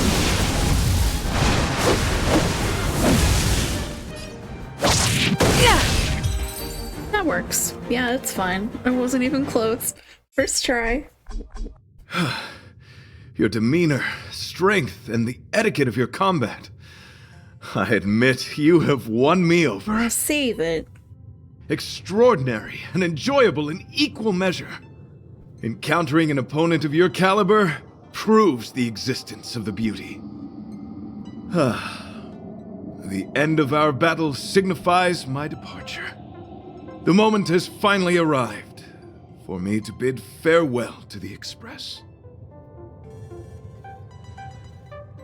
You're confident you can get out alive? Dear friend, I assure you, I am not a reckless person. I will ready myself for the opportunity to escape. Will we meet again? I came to the Express to help you find a solution to this crisis. When my mission is complete, I shall venture back into the cosmos. Whoa, But the cosmos is boundless. Yeah! We may Fuck yet World have another Simulated encounter. Universe World 3 Japard. Fuck him, yeah! Whoa! I'm ready to say goodbye. Excellent, dear friend. After completing my mission here, I shall find somewhere else that requires my protection. Worry not. As a knight, I bear the resolve and honor of assured victory. My body, tempered by countless battles, will not easily be broken. Tempered, you say? Such a brief, fortuitous encounter. It has been an honor knowing each and every one of you on the Express. Let's go talk with the others. I guess I'll fucking talk with the other people. Tell them about the plan. Oh my god. How did your talk with Argenti go? He wants to fight the giant stain by himself. I see. Based on our dealings with him so far, I can't say I'm overly surprised.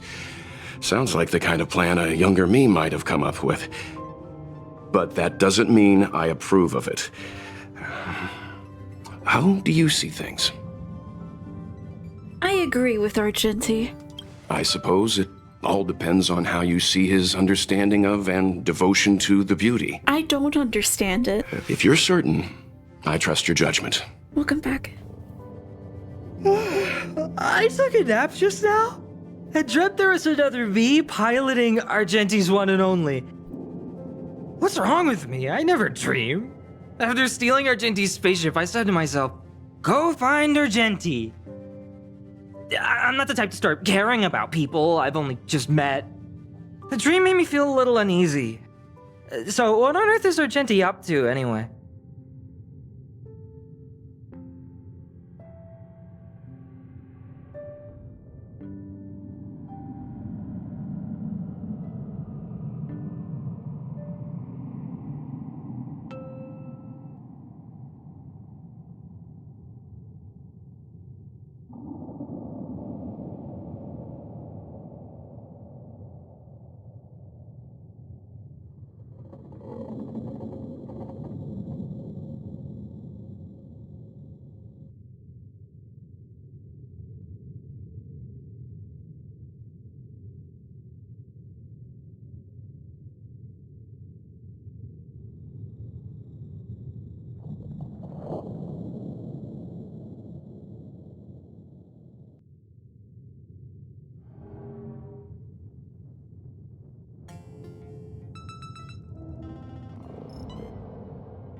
What?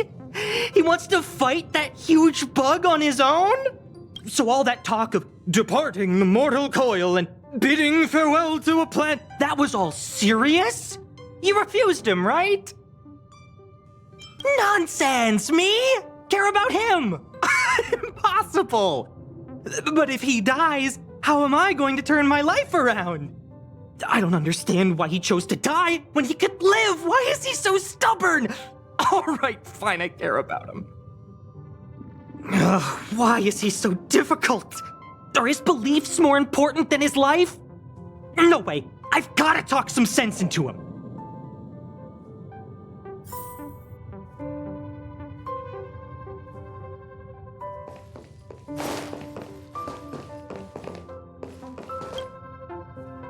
After jumping from the express, I shall pierce the wall of the giant sting's stomach. It should then violently convulse, so the express can escape the confines of its body. Velite, have you something to say? It's reckless to put yourself in danger. Do you really have to fulfill your nightly duty? Isn't there another way? I just don't get it. You too are worried for my safety. You may not have realized, but you have a unique and noble soul. I hope I can keep my promise to escort you to your destination. You... Oh, what the heck? Fine. I can be brave too, you know. If you insist on doing this, then I'm coming with you. If it weren't for you, I wouldn't be alive right now. I may not be as strong as you, but I'll do whatever I can. I appreciate that. But it would be best for you to remain on the express. You're impossible. Fine. It suddenly struck me that if it weren't for this accident, we would never have met, let alone become friends. My life is a third-rate fiction next to your heroic saga, but at least they coincided. So you still want to do it? Are we gonna say goodbye here? Then don't die. I'll be waiting for you. After we fix this mess, you've got some spokesperson duties at my company to attend to. Just make sure you come back in one piece.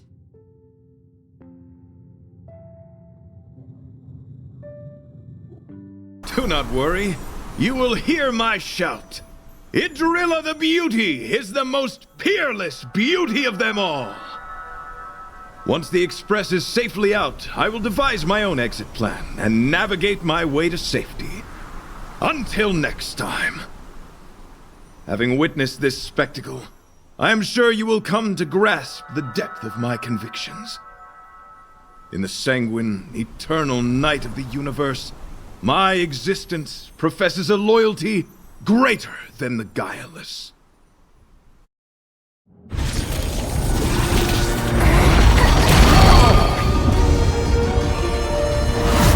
Hey!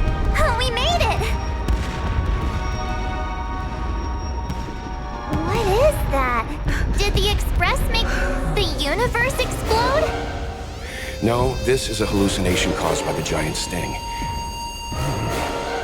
The commotion must have led to a great shedding of wing particles. Huh? Then maybe the insect wasn't that big. Maybe it was all an illusion. I'm afraid not, March.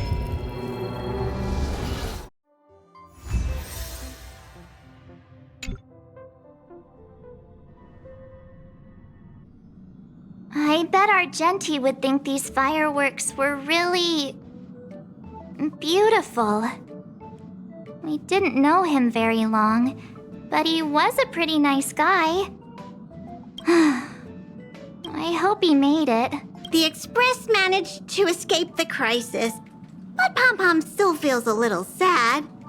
Pom-Pom wonders what happened to Argenti. Velite just left the Express too. He looked really upset. I guess he didn't know what Argenti was thinking either. The Knights of Beauty are made up of individuals who are used to traveling through the cosmos alone. They are difficult to understand, and the starry sky is their home. Perhaps this fireworks show is a symbol of his honor. But the fireworks... and the starry sky... he didn't see it. He has his own goals. And struggles. After all, the Eon of Beauty has likely already fallen. You mean Adrilla? The one he wouldn't stop talking about? But he said he'd find them and fulfill his duty to protect them. The fact that Adrilla has fallen is tacitly acknowledged by some Knights of Beauty. Naturally, there are others who don't want to believe it. Like the one you met. He probably thinks that Adrilla is simply missing, hiding somewhere beyond the reach of mortals. The crisis is over, and our unexpected guest has left. But I think there's still something we should talk about. In your opinion, what is beauty?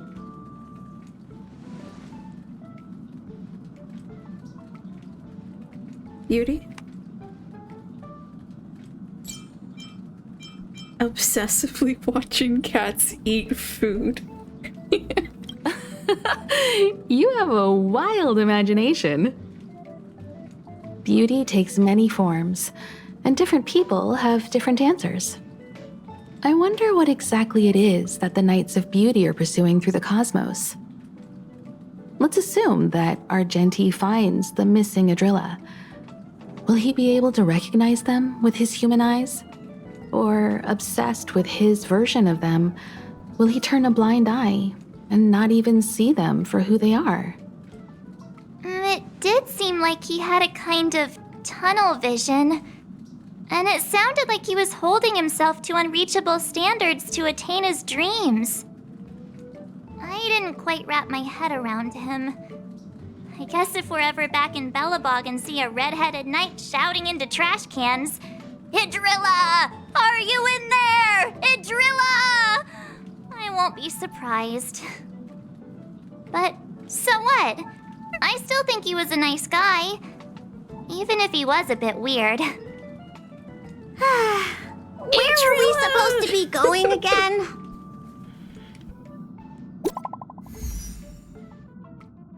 Idrilla! Jimmy Jobbles, are you all safe and sound? I am sincerely worried. Huh? Enough about us. Huh? Ah!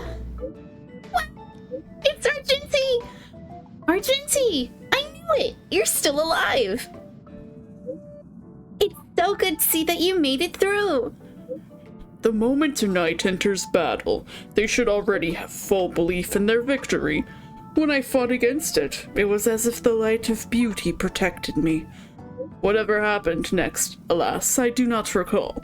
But the true sting mayhaps have a case of bad breath, something akin to indigestion. Afterwards, I can't do deep voices for very long. I knew you'd be okay. Everyone was worried sick. Himiko even contacted the IPC to track you through the universe. Woohoo! Pom Pom will drive the express over to pick you up. Pom Pom. Pom. Pom Pom. Pom Pom. Jimmy Jobbles. What's weighing on your mind, Pom Pom? For the next adventure, to ensure sufficient supplies, you have to... I'll just make you our emergency food. Look to yourself. How can you say that to your conductor? You may not know this, but various materials are needed in order to ensure the normal operation of the Astral Express. But before we had a good relationship with the space station, Himiko and Asta reached some kind of resource supply agreement. For some basic supplies, we go directly to the corresponding department to ask for them. Well, but don't ask for things that are too expensive and troublesome. Since you are here, I have told Asta, and she's already informed the person in charge of the corresponding department. Why don't you run the errand for me this time?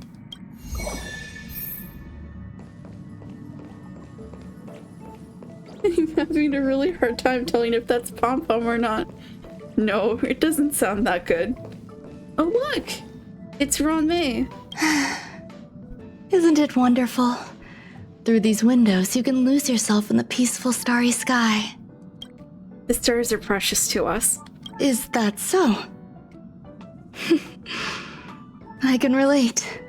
Trailblazing across the vast unknown must be quite the experience. Sorry. I once hoped to capture a slice of space and dissect it, to truly understand the core essence of our galaxies and planets. I wonder what you'd find. I imagine a slice of clarity, ethereal in its transparency. Picture a sliver made up of beautiful dust, gases, and tiny specks, twirling around your finger like a captivating plum-colored mist. It reminds me of a ring. I imagine crafting it and then adding a bracelet of beads to complement its soft, lustrous glow. Welcome aboard the Astral Express. Thank you. I hope there are new discoveries to be made each time I visit. Himiko. Something the matter? I don't have any more questions.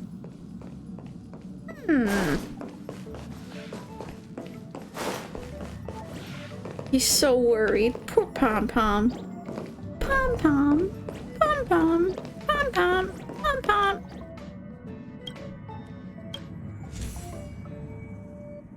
Oh, how high does this go? 80?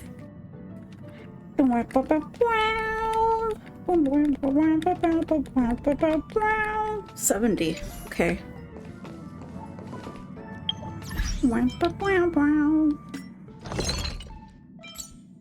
Unlock. Disposable kinetic arm. Okay, okay. That's a normal thing that people, you know, just have. Delicious bean cake?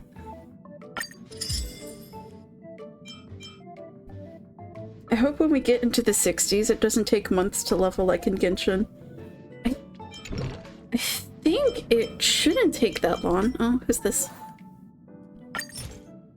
Yippee!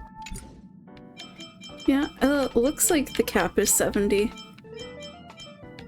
I want to say it shouldn't take... You're already 32? You're 29? I need to pick up. I'm taking too long doing silly little things.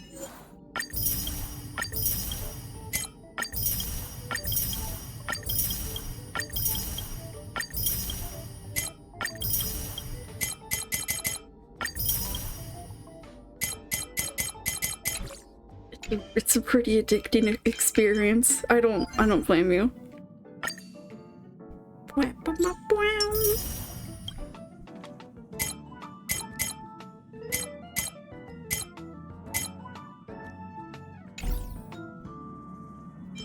Good luck. I hope you get her.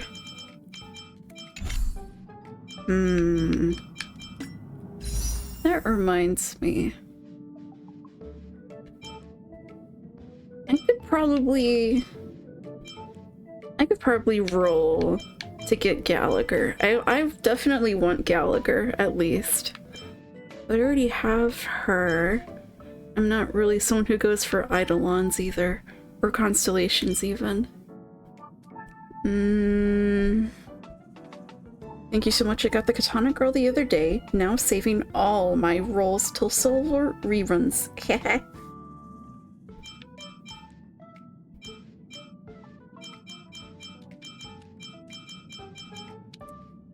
You know, they don't have as many... Yeah, they only have 46 characters here. How do I sort by... I guess it just automatically has, like, the characters you have at the top. But, like...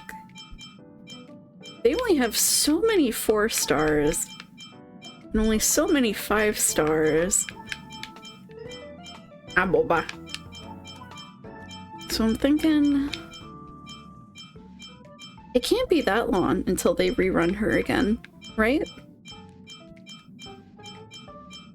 Ah, boba. Unless they keep doing the thing where they add like two new 5 stars like every 2 months or so. Surely not.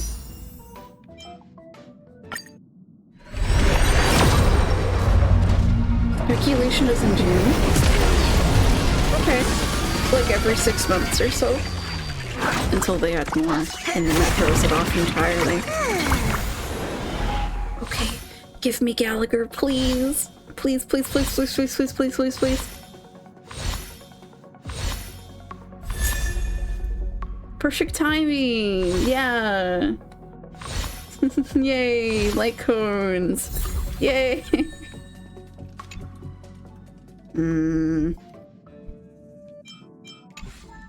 Maybe that's a good one. Let's see, it was this one over here. Increases the wearer's effect resistance by 16%. An outgoing healing.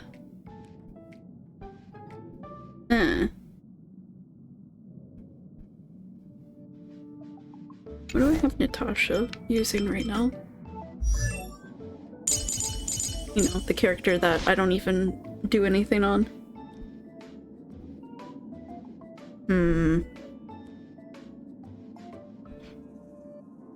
I think energy regen would be more important for her. I mean, look, it's a level 1 light cone. It's not going to be doing much either way. Oh, right. I need to level up Pella.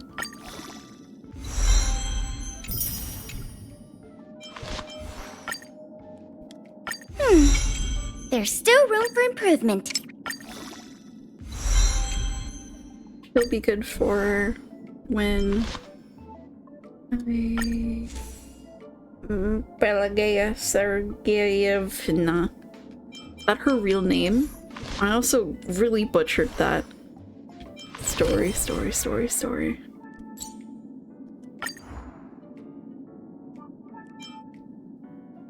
My name is Pelageya Sergeyevna, but you may call me Bella. Okay, what does she sound like? Pelageya Sergeyevna, Silvermane Guard's intelligence officer at your service. You can call me Pela. Pelageya Sergeyevna. Pelageya Sergeyevna. Pelageya Sergeyevna. Pelageya Sergeyevna. Pelageya Sergeyevna. Interesting. My furniture just started floating. Oh, that's normal. Very normal.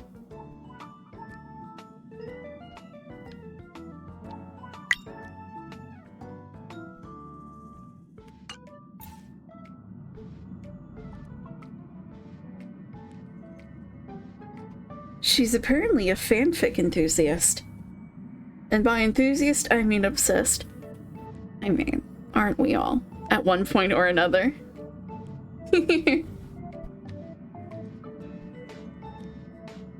Appleba. Okay, I think I will call it here so I can go help out make dinner and stuff. I might be back. I don't know. Appleba. Appleba.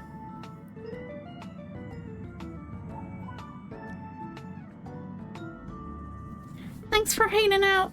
Y'all have a good one. I think I might start voicing things more often depending on how I'm feeling.